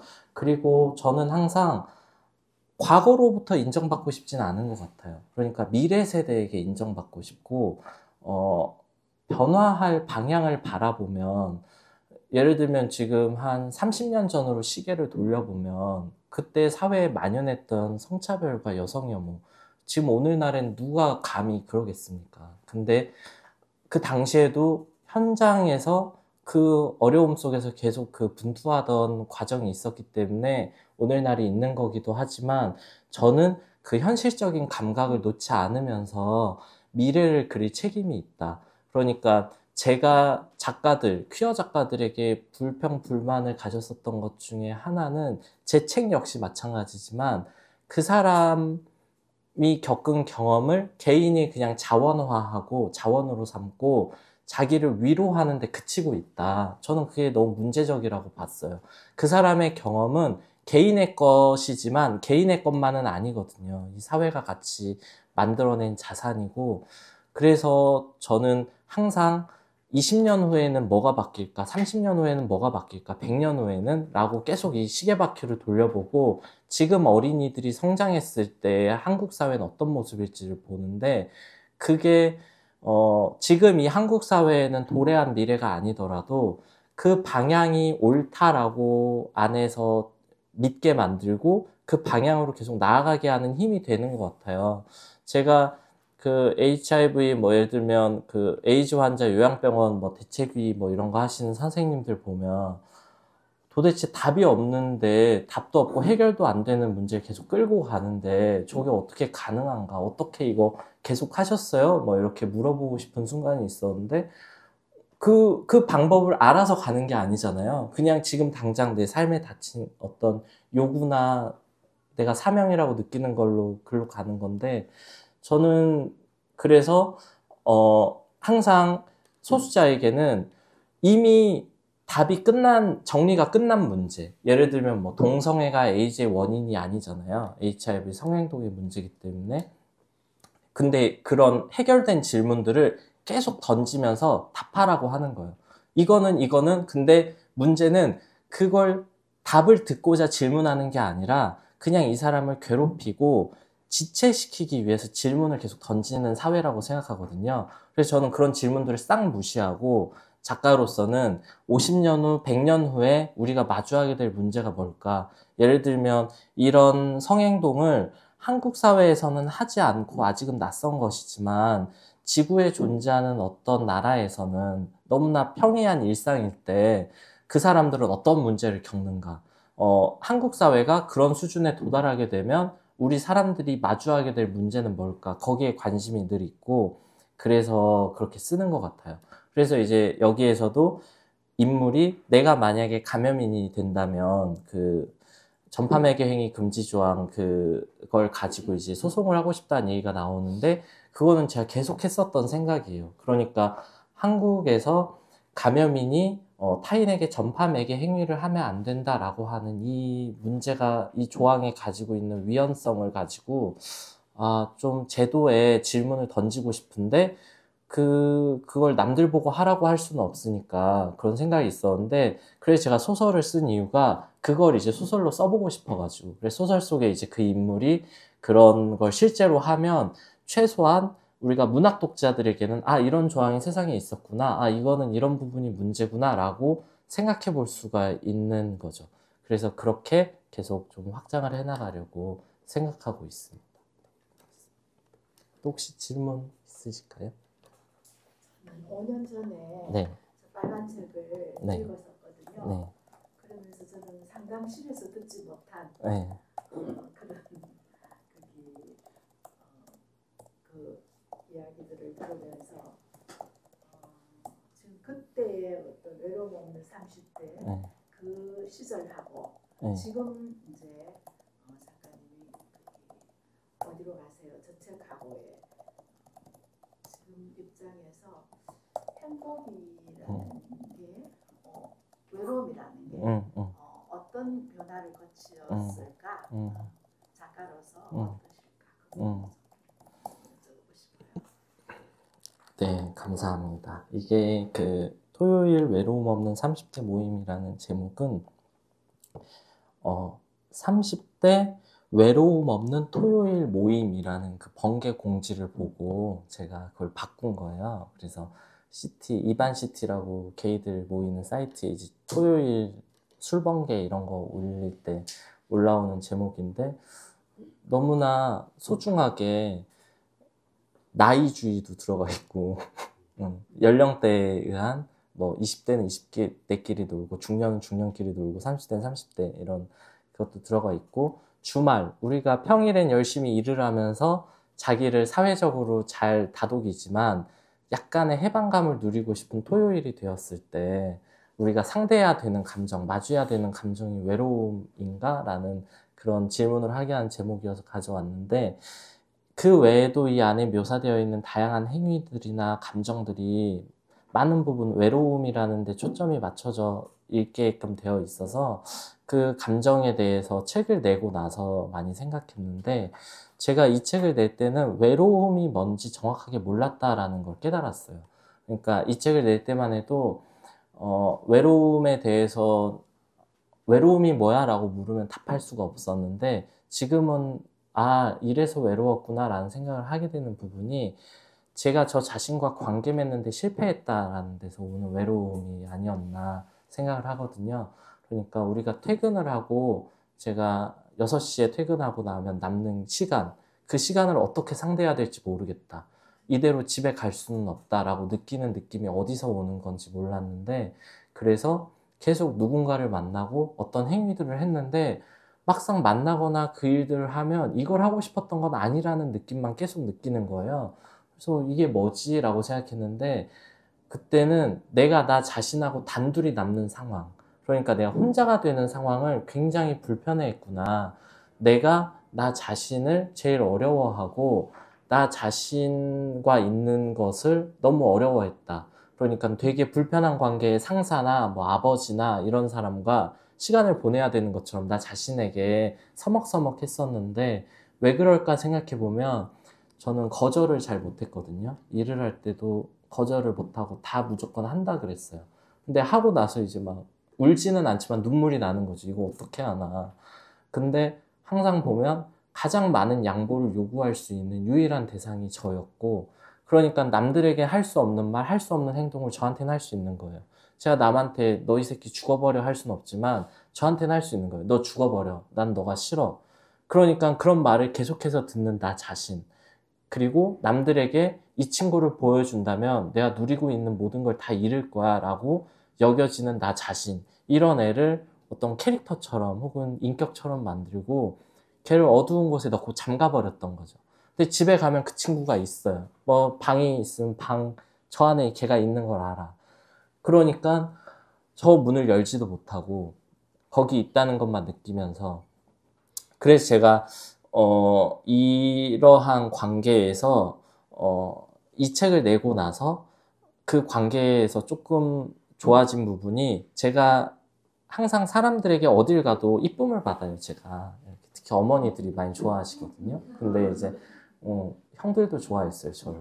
근데 저는 두려운 거예요. 아, 저 형이 내가 남자 좋아한다는 거 알면 나 때리거나 싫어하겠지? 아니면 저 여사님들이 내가 이런 행동을 하고 다닌다는 걸 알면 나를 이렇게 보지 않겠지? 하는 게 저의 마음속에 있었는데, 이 책을 내고 나서는 그분들이 원하면 제가 누구인지 알 수 있게 된 거잖아요. 그래서 나 자신을 더 이상 숨기지 않고 그 친구를 방에 가둬두는 게 아니라 같이 이렇게 돌아다니기 시작했어요. 그래서 이전에는 나 한 명을 반으로 쪼개서 절반으로 살았다면 이 책을 내고 나서는 그 절반의 나까지 같이 다닌 거죠. 근데 심지어 사이가 좋아졌어. 그래서 예전엔 제가 힘이 100이었는데 내고 났더니 힘이 200이 된 거예요. 그리고 이 친구랑 사이좋게 다니는 경험, 내가 나의 신뢰할 만한 보호자가 되는 경험이 저한테 굉장히 많은 걸 열어줬어요. 그래서 제가 이 책의 제목이 원래 행복의 비결이었거든요. 내가 어떻게 행복해졌나에 대해 쓴 거였어요. 근데 제가 아까운 생각이 들었어요. 야, 내가 진짜 죽을 고비를 넘겨가면서 30몇 년 넘게 고생해서 알아낸 이 행복의 비결을 15,000원에 뿌려? 이 말도 안 된다. 그래서 재벌이 한 10억 정도 들고 와가지고 제발 유성원 씨 알려달라고, 나 행복해지고 싶다고 하면 말해줘야지 라고 했는데, 제가 마음을 착하게 먹고 이렇게 세상에 좋은 일을 하려고 책을 냈는데요. 행복하다는 것에 대해서, 그래서 이때는 나에게 맞는 행복을 계속 발명하려고, 사람들이 말하는 행복이 내 것이 아니었기 때문에, 그리고 사람들이 말하는 그 감정 이런 것들이 다 나와는 달라서 내가 새로 다 발명해야 되는데, 이거는 이제 그 나에게 맞는 행복을 발견하고 찾아가고 만들어가는 과정이었고, 그래서 지금은 되게 많이 행복해요. 근데 그거는 어떤 거냐면, 이때는 되게 고립돼 있었어요. 이때는 내가 무슨 감정을 느끼고 어떻게 생각하고 어떤 경험을 했는지 아무도 몰랐어요. 내가 예를 들면 제가 이 책을 쓰기 전에 제가 죽었으면 어떤 사람도 내 안에 이런 이야기가 있는지 모르고 직장에서 보여주던 모습 혹은 아들로서의 모습, 동생으로서의 모습만 보고서 저에 대해 판단했을 거잖아요. 그래서 저는 꼭 한번 말하고 싶었거든요. 저 그런 사람 아니라고. 그래서 이걸 내고 났더니 나 자신의, 나 이거를 숨겨야만 사람들에게 사랑받을 수 있어 라고 생각했었던 것들이 의외로 사람들이 괜찮게 받아들이더라. 내고 났는데 나를 바라볼 때 이제 저 사람과 인연이 끊기겠지 생각했었던 분들, 혹은 나와 전혀 접점이 없고 일생을 살아도 저 사람이 날 이해할 수 없을 거야 라고 생각했었던 분들이 전해주는 되게 감동적인 말, 그런 것들이 너무 좀 진부하지만 저한테 너무 감동을 줬어요. 왜냐하면 저는 항상 혼자라고 생각하고 살았거든요. 혼자고 난 이상하고 죽어야 되고 이렇게 생각하다가 내고 나서 많은 분들이 전해주는 마음에 연결되어 있다라는 걸 제가 깨닫게 됐고, 제가 고통을 느끼거나 뭔가의 아픔을 느끼거나 슬픔을 느끼면 나와 연결되어 있는 이 사람들이 같이 아파하는구나라는 걸 느꼈어요. 근데 그게 저한테는 좀 행복감이었어요. 그전에는 제가 어디에서 얻어맞고 오든 집에다가는 말할 수 없는 거잖아요. 제가 어디에 있다가 왔는지, 누구와 어떤 경험을 했는지를 말할 수가 없었는데, 말을 하면서는 제가 그런 위험으로부터 많이 노연할 수 있었고, 그래서 말하는 게 너무 중요하다고 생각했어요. 사람들이, 제가 이 책을 낼 때 엄마가 성원아, 이거 그래도 누나 시댁도 있고 매형 애기도 아직 너무 어린데 10년만 있다가 내면 안 되겠냐는 거예요. 그래서 제가 정말 답답하다 그래서 내버렸거든요. 그래서 저희 엄마도 이거 다 읽고 너무 재밌다고. 저희 어머니, 제가 인천 퀴어, 동인천역에서 열린 인천 퀴어 축제 1회에 갔었다가 거기서 엄청난 폭력을 마주하고 멘붕이 왔을 때 많은 분들이 막, 경찰도 다 그때 방관했어요. 저희 지켜주는 게 아니고 경찰이 오히려 성소수자들 이렇게 가라고 하고 그랬는데, 그때 막 그분들이 그러는 거예요. 막 너희 부모님이 막 어쩌고 그래서 우리 엄마 나 사랑하는데 네가 뭔데 우리 엄마 알아? 막 이러면서 그랬는데 그래서 이걸 내고 나서 더 이상 외롭지 않게 되었다는 건 아니지만 이전에 제가 느끼던 외로움에 대해서 이해하게 되니까 이해하게 되면 그 감정에 좀 노연하는 부분이 있는 것 같아요. 그래서 지금은 수시로 행복한데 그 행복은 노력이기도 해요. 왜냐하면 저는 언어가 가진 힘을 믿거든요. 그러니까 죽고 싶다 말하면 죽고 싶은 거고 거짓말을 해도 행복하다 말하면 행복해져요. 그래서 제가 이런 행복의 비결들, 내가 행복해진 비결을 말하지 않아야지 결심했다가 마음을 바꾼 게 자기계발서에 봤더니 다 숱하게 다 쓰여 있는 거예요, 거기 다. 그래서 제가 문학이 좋은 거고 자기계발서는 안 좋은 거 이렇게 위계적으로 생각해서 안 읽었는데 거기에 많은 부분 제가 생각하는 행복의 비결이라고 여기는 나와의 관계를 회복하기, 뭐 좋은 말 하기 이런 게 다 있길래 그래서 네, 세상에 내보이게 됐습니다. 네, 그렇습니다. 네. 또 혹시 질문 있으실까요? 네. 제가 늦게 와서 아마 처음에 얘기를 하셨을 것 같은데 지금 선생님께서 말씀하시는 성소수자와 아닌자와의 구분을 어떻게 하세요? 정의가. 성소수자와 아닌 자의 구분?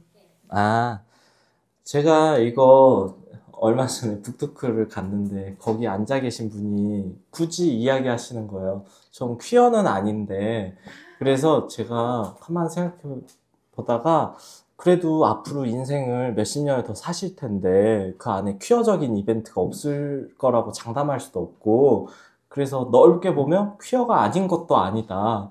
그래서 오늘 이 자리에 계신 분들도 저기 앉아있는 애는 성소수자고 이 자리에 있는 몇 명은 성소수자지만 난 성소수자 아니야 라고 생각하는데 꼭 그럴 필요가 있나. 그냥 이 자리에 와서 이런 이야기를 듣는 것만으로도 성소수자적인 경험을 하는 거니까 다 성소수자 아닌가라는 생각을 저는 하고요. 그럼에도 사회에서 뭐 이런 사람들은 성소수자, 이런 사람들은 성소수자가 아니야 라고 하는 것에 대해서 제가 그 정체성적인 부분을 계속 물어봤던 것 같아요. 그러니까 예를 들면 제가 게이라고 주장한다면 사람들은 게이가 뭐지? 혹은 너는 왜 게이지? 라는 것에 대해서 어떤 명확한 몇 가지 기준을 갖고 있을 거예요. 예를 들면 뭐 남자와 하면 남자에게 끌림을 느끼면 게이겠지 이렇게 생각하지만 저는 이제 게이라고 정체화를 하고 살아온 지 이제 한 20여 년이 지나가니까 게이가 뭔지 잘 모르겠는 거예요. 그래서 제가 최근엔 제가 이성애자라고 주장하거든요. 그래서 저는 성소수자가 아니다. 왜냐하면 제가 그 아까 얘기했던 그런 여러 가지 성적인 끌림이나 육체적인 활기가 줄어들면서 사람들을 사랑하거나 좋아하게 되는 조건이 어디 있을까 많이 물어보게 됐어요. 그러니까 이전에는 어떤 성적인 행위를 해야 좋아했는데 내가 우리 집에 있는 고양이가 나에게 불안해하지 않고 편안함을 느끼면서 숨 쉬는 걸 볼 때도 이 친구를 너무너무 사랑하는데 이런 감정을 비슷하게 육체적인 행위를 하지 않는 상대에게 느낄 때도 있거든요. 그러다 보면 내가 사랑하는 사람이 예를 들어서 팔다리가 없거나 갑자기 내가 좋아했던 이 남자애가 성별을 바꾸고 싶다고 해가지고 내가 떠날까 물어보면 아니었는데 그러면 사랑을 가능하게 하는 조건은 뭐가 있을까? 물어보게 됐어요. 제가 그 좋아하는 프로그램이 그 아빠 찾아 3만리라고 EBS에서 하는 다큐멘터리인데 그게 이제 한국에 와서 일하는 이주 노동자 분들을 이제 멀리 고국에서 자식들 아내가 와가지고 깜짝 놀래켜 주는 거예요.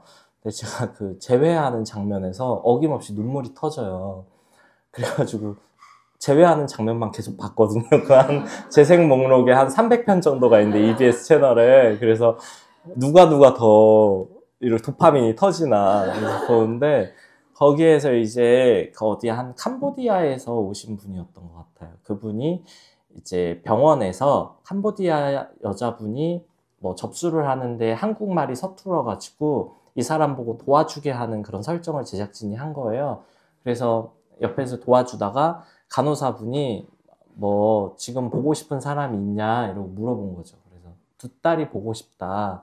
그러니까 그럼 한번 불러봐라. 그랬더니 못 듣는다. 너무 멀리 있어가지고 그렇게 얘기했는데 그 간호사가 한번 불러보라는 거예요. 그러니까 아빠가 말을 하려고 하다가 목이 메어서 못 부르거든요. 그때 이제 애기들이 이제 아빠를 부르면서 뛰어나와요. 그때 막 오열하면서 걔네들이 껴안는데 그걸 보면서 우리가 요즘에 아까 제가 미모 얘기도 하기는 했지만 우리가 누군가를 보고 눈물이 터져 나오거나 누군가를 소중하게 여기거나 사랑한다고 여기게 하는 조건이 어디에 있을까 물어보게 되는 거예요. 그러니까 이 사람이 잘생겨가지고 뭐 딸이 쌍꺼풀이 있어서 뭐 키가 크거나 화장을 잘해서 좋아하는 게 아니잖아요. 어떤 관계, 내가 이 사람을 전적으로 신뢰하고 사랑하고 이 사람을 위해서 나의 뭔가를 포기하고 이 사람을 너무 보고 싶고 그리워하는 마음을 억누르면서까지 이런 생활을 하게 만드는 힘, 그런 조건이 뭘까? 이런 거 계속 물어보게 되는 거예요. 저는 재작년인가 이제 집을 샀는데 한국에서 이제 집을 사려면 대출 받는 여러 프로그램이 있잖아요. 신혼부부가 제일 효과가 좋더라고요. 이득이 있고. 근데 이제 저는 혼자니까 혼자 이제 집을 마련하면서 내가 만약에 결혼을 할 수 있다면 이 나라에서 누구와 할 수 있지? 근데 예전에는 당연히 동성혼이 법제화되면 거기랑 해야지 했는데 요즘은 그냥 여자랑 결혼해도 될 것 같은데 싶은 거예요. 왜냐하면 나의 어떤 성적인 욕구가 점점 줄어들고 여러 가지 방식으로 이걸 해소할 수 있다는 걸 깨달아가면서 내가 살아가는 사람하고 그런 꼭 육체적인 접촉을 하지 않더라도 서로 아끼고 좋아할 수 있다면 그냥 부부 관계를 이루고 살 수 있는 거 아닌가 묻게 되는 거예요. 근데 이제 이런 게 저한테는 너무 뒤늦게 사회화의 과정으로 오는 거죠. 그러면서 이제 어떤 부분은 탄식하게 되는 거예요. 왜 나는 예를 들면 이걸 선택하려면 할 수 있는 조건, 예를 들면 내가 결혼을 하려면 결혼을 할 수 있는 조건이 주어진 게 아니잖아요. 근데 거기에 대해서 생각하기보다는 나 자신의 문제적인 부분에 집중하도록 생각당했을까? 이게 저한테는 좀 의문이었어요. 그러니까 사회의 많은 부분이 오늘이 제헌절이니까 대한민국에서 이제 헌법이 만들어진 거는 어떤 왕정국가, 신정국가에서 벗어나서 어떤 절대적인 권력을 지닌 왕이 아니라 우리가 합의로 뽑은 우리 시민들, 국민들이 뽑은 누군가를 대표로 올리면서 그의 권력을 제어하고 그가 우리를 위해 이 국가를 운영하도록 하는 민주 헌정 질서를 세운 날인데 그 헌법에서 말하는 어떤 국민이나 시민으로서 내가 존재할 수 있나? 라고 물어보게 되는 부분이죠. 이게 계속 그런 생각이 있어요. 저는 여기에서도 어떤 그 롤플레잉 같은 그런 플레이를 하면서 느끼는 거는 누군가에게 너 이걸 감당할 거야? 라고 물어볼 때 상대방이 그걸 오케이 하는 게 두 가지가 있는데 하나는 그냥 변태여서 그냥 거기에 대한 패티시나 욕구가 있는 사람이어서고 또 하나는 정말로 이게 싫거나 원하지 않는데도 이 사람과의 어떤 관계, 그걸 수락함으로써 자기에게 일어나는 어떤 의미 때문에 그걸 수락하는 경우가 있거든요. 전 그 후자를 계속 생각하게 되는 거예요. 그리고 나는 왜 그런 부분을 강제로 생각당해야 될까 해보면 우리가 이 헌법이라고 하는 모두의 권리를 보장하고 인간답도록 살도록 만든 이 질서가 그냥 언어에 불과하기 때문에 그러니까 우리가 믿지 않기로 하면 아무 힘도 없는 현실에서 아무 구제도 할 수 없고 그냥 글자일 뿐인 이것 때문에 계속해서 어떤 절대적인 것, 어떤 관계에서 신뢰할 수 있는 것을 찾아서 계속 모험한다는 생각을 했었거든요. 이건 지금 좀 더 생각하고 말을 해야 되는 거기는 한데 그래서 결론은 성소수자와 성소수자 아닌 사람을 구분하거나 하는 거는 저한테는 관심사는 아닌 부분이고 그럼에도 거기에 대해서 혹시 더 듣고 싶거나 질문을 더 예리하게 던져주신다면 거기에 대해서 한번 이야기해 볼 수 있을 것 같아요. 네.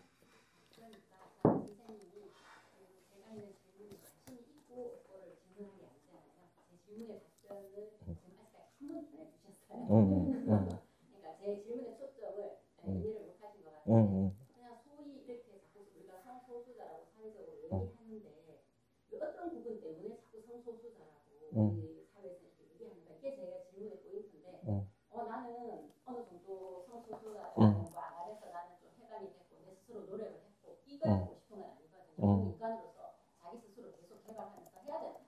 당연히 해야 되는 걸 선생님께서는 나는 했어라고 얘기하는 걸 제가 되게 좋아하거든요.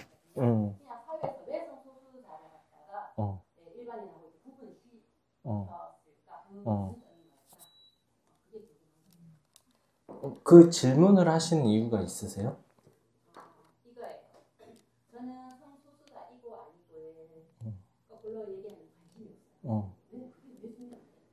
조금 만약에 굉장히 입체적으로 얘기한다면 나는 남자하고 했었을 때 남자가 남자하고 했었을 때 더 기분이 좋고 어떤 남자분은 여자하고 했을 때 더 기분이 좋다. 그러면 나는 그냥 그 관계가 억지로 하는 게 아니라 서로 원해서 했다라면 남자하고 하는 게 여자하고 하는 게 저는 그 문제가 이렇게 큰 걸까? 저는 사실 이 성소수자에 대한 그게 없거든요. 그러니까 어떤 분이 나는 성소수자, 그래? 나 이러는데 아무 그게 없어. 그렇구나. 이렇게 저는 생각할 수 있는데 왜 사회에서는 이걸 왜 이렇게 부각시킬까? 그러니까 그 부분이 뭐길래 이렇게 부각을 시키는 걸까? 그래서 제가 별로 답을 안 하고 싶은 것 같아요. 왜냐면 각자 생각하시는 바가 있으실 거잖아요. 우리 선생님도 지금 훌륭하게 답해 주셨잖아요.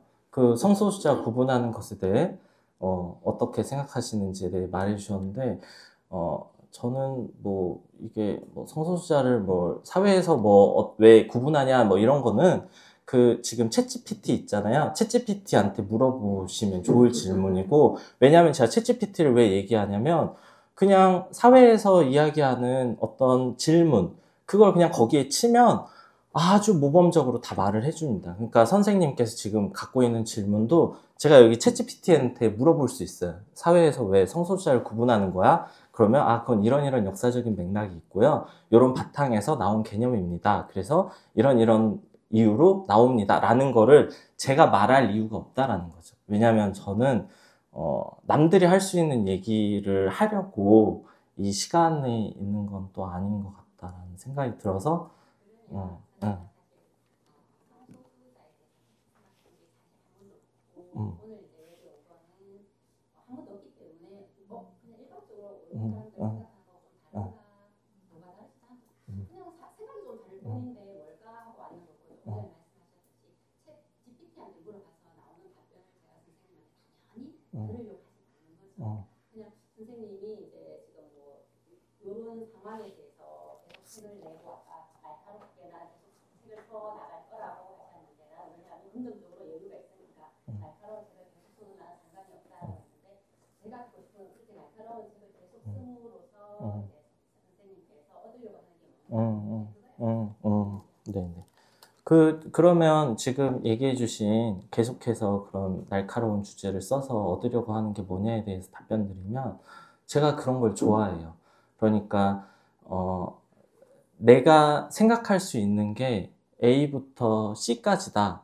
그러면 이 다음에 뭐가 있지가 궁금한 거고, 그래서 제가 선생님께 챗GPT에게 물어봐서 얻을 수 있는 일반적인 수준에서의 질문을 제가 할 필요가 없다라고 말씀을 드린 거고, 그래서 그 다음에 오는 것들에 대해서 물어보고 싶은 그 욕망이 있거든요. 그러니까 제가 이야기를 쓰면서 이렇게 어떤 기승전결을 구성할 수 있잖아요. 그래서 이 인물의 행동에 이런 이유가 있었고 이런 결과가 나왔어 라고 쓴다면 저는 거기에 대해서 정말 그래? 하고 한 번 더 물어보고 그걸 또 더 꼬는 걸 좋아해요. 제가 이제 영화나 그런 걸 보는 걸 좋아하는데 저한테는 항상 그래서 어떻게 되는 건데가 궁금하거든요. 그러니까 뭐 복선이나 뭐 떡밥을 뿌렸으면 이걸 어떻게 회수할지가 서사적으로 호기심이 강해요.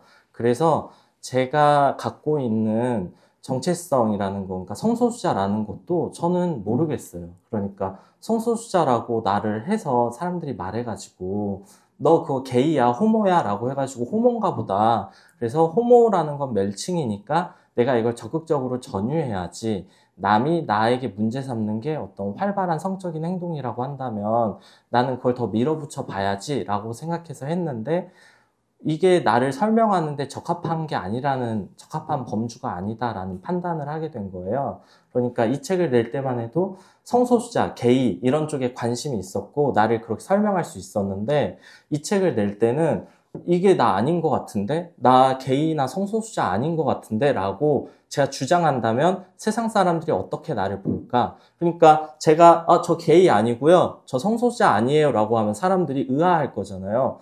쟤 게이 같은데? 성소수자 같은데? 그럴 때 그 사람들 머릿속에 떠오르는 성소수자라는 범주는 뭘까? 게이는 뭘까? 그런 거를 역으로 물어보고 싶은 거죠. 네, 그렇습니다.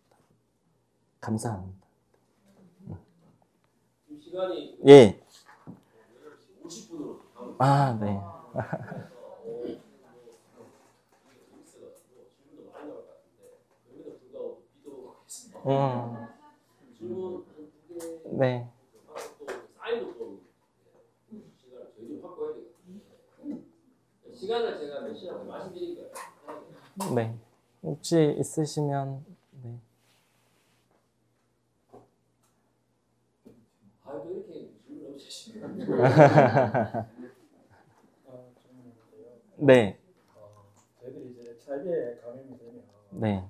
최고 이제 힘든 부분이 어떤 가족들과의 네. 간접 속에서 이제 어떤 정말 너무 고통이 심하고 정말 죽음 자살에까지 이제 가족들이 가족들이 이제 가족들한테 알려질까봐 그런 부분에서 엄청난 이제 충격도 오고 어떤 보스러운 그런 지점까지 가거든요. 그래서 이렇게 가족들이 얼마나 최고 소중하잖아요. 그러니까 작가님께서는 또 그런 소설을 쓰시고 어떤 소설을 쓰실 때 주위에 이제 어떤 지인분들이나 이런 분들한테 많은 도움을 받고 지지를 얻어서 이렇게 쓰셨는지 그리고 지금의 가족은 어떤 의미로 남아 계시는지 좀 알고 싶고요. 그리고 어떤 관계를 지금 잘 맺고 계시는지 궁금합니다.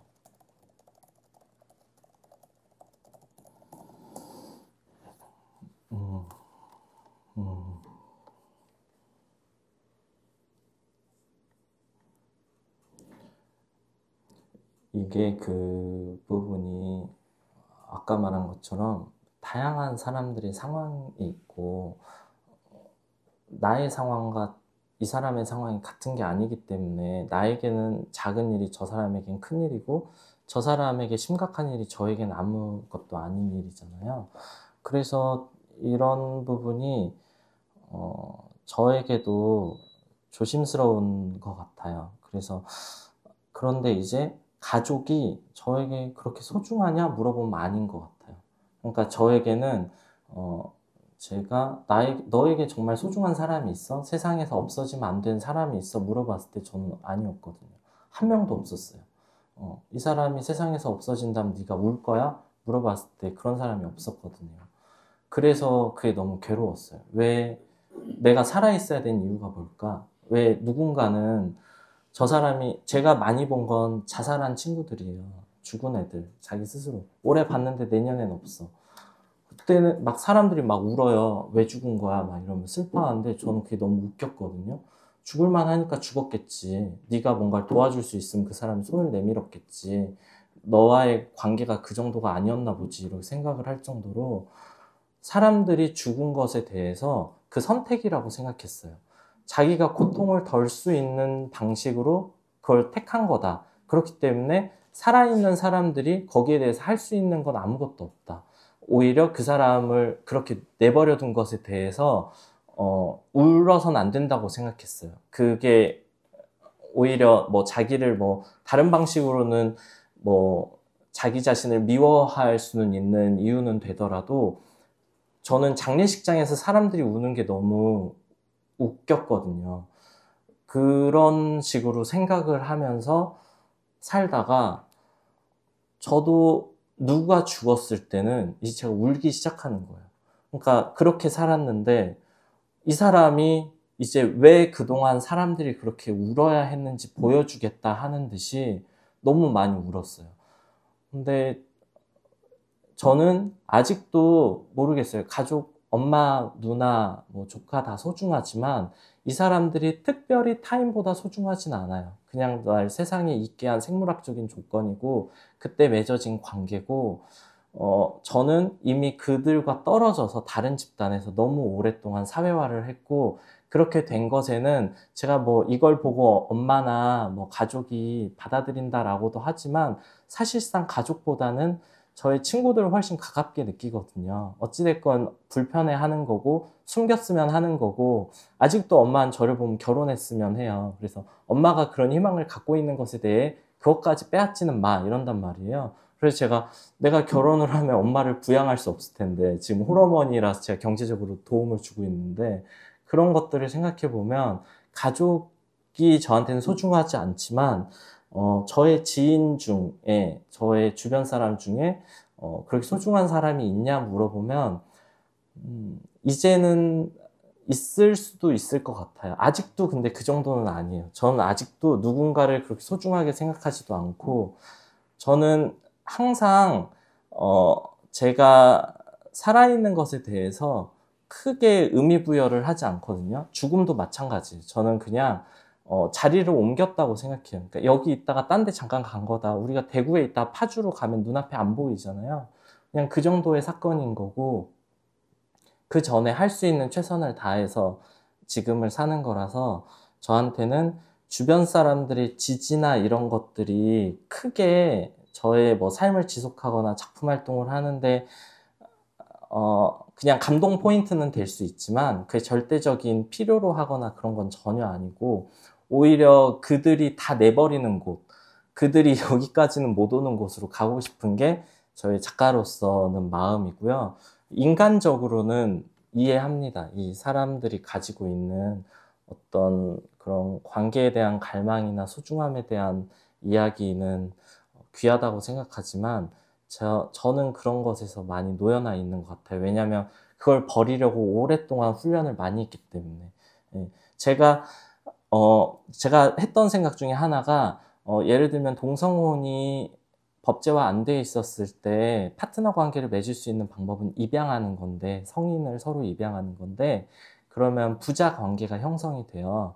그러면 아버지와 아들이 연인 관계를 맺고 살아가게 되는 게 한국 사회인데 그렇다면 이건 한국의 윤리 기준으로 봤을 땐 굉장히 문제적이잖아요. 근데 이걸 가능하게 한 거는 결국은 그 제도적으로 뒷받침되지 않는 이 시스템의 문제인데 저는 그런 거를 머릿속으로 상상하길 좋아하거든요. 사람들을 골치 아프게 하려고 하는 걸 좋아하는데 제가 문득 어제 그런 생각이 들었어요. 난 왜 이런 이야기를 쓰려고 할까? 사람들을 굳이 불편하게 하고 생각하기 싫어하는 걸 자꾸 왜 보여주려 할까 생각했는데 저한테는 더 어려운 게 있었어요. 제가 인스타그램에서 어떤 아버지가 아들한테 동전 마술을 하는 영상을 봤어요. 어린애가 아빠가 막 무슨 유리컵에 동전을 넣어가지고 이렇게 짠하고 보여주니까 애가 깜짝 놀라요. 저는 그게 훨씬 저한테 닿을 수 없고 불가능한 장면이거든요. 그런 사람으로 살아간다는 것에 대해 계속 생각해 보는 것 같아요.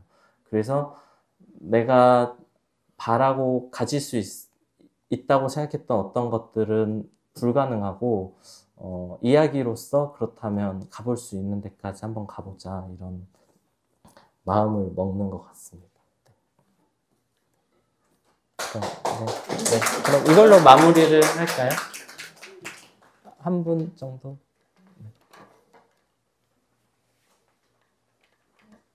질문이 있으시면 하고 아니면 마무리할까요?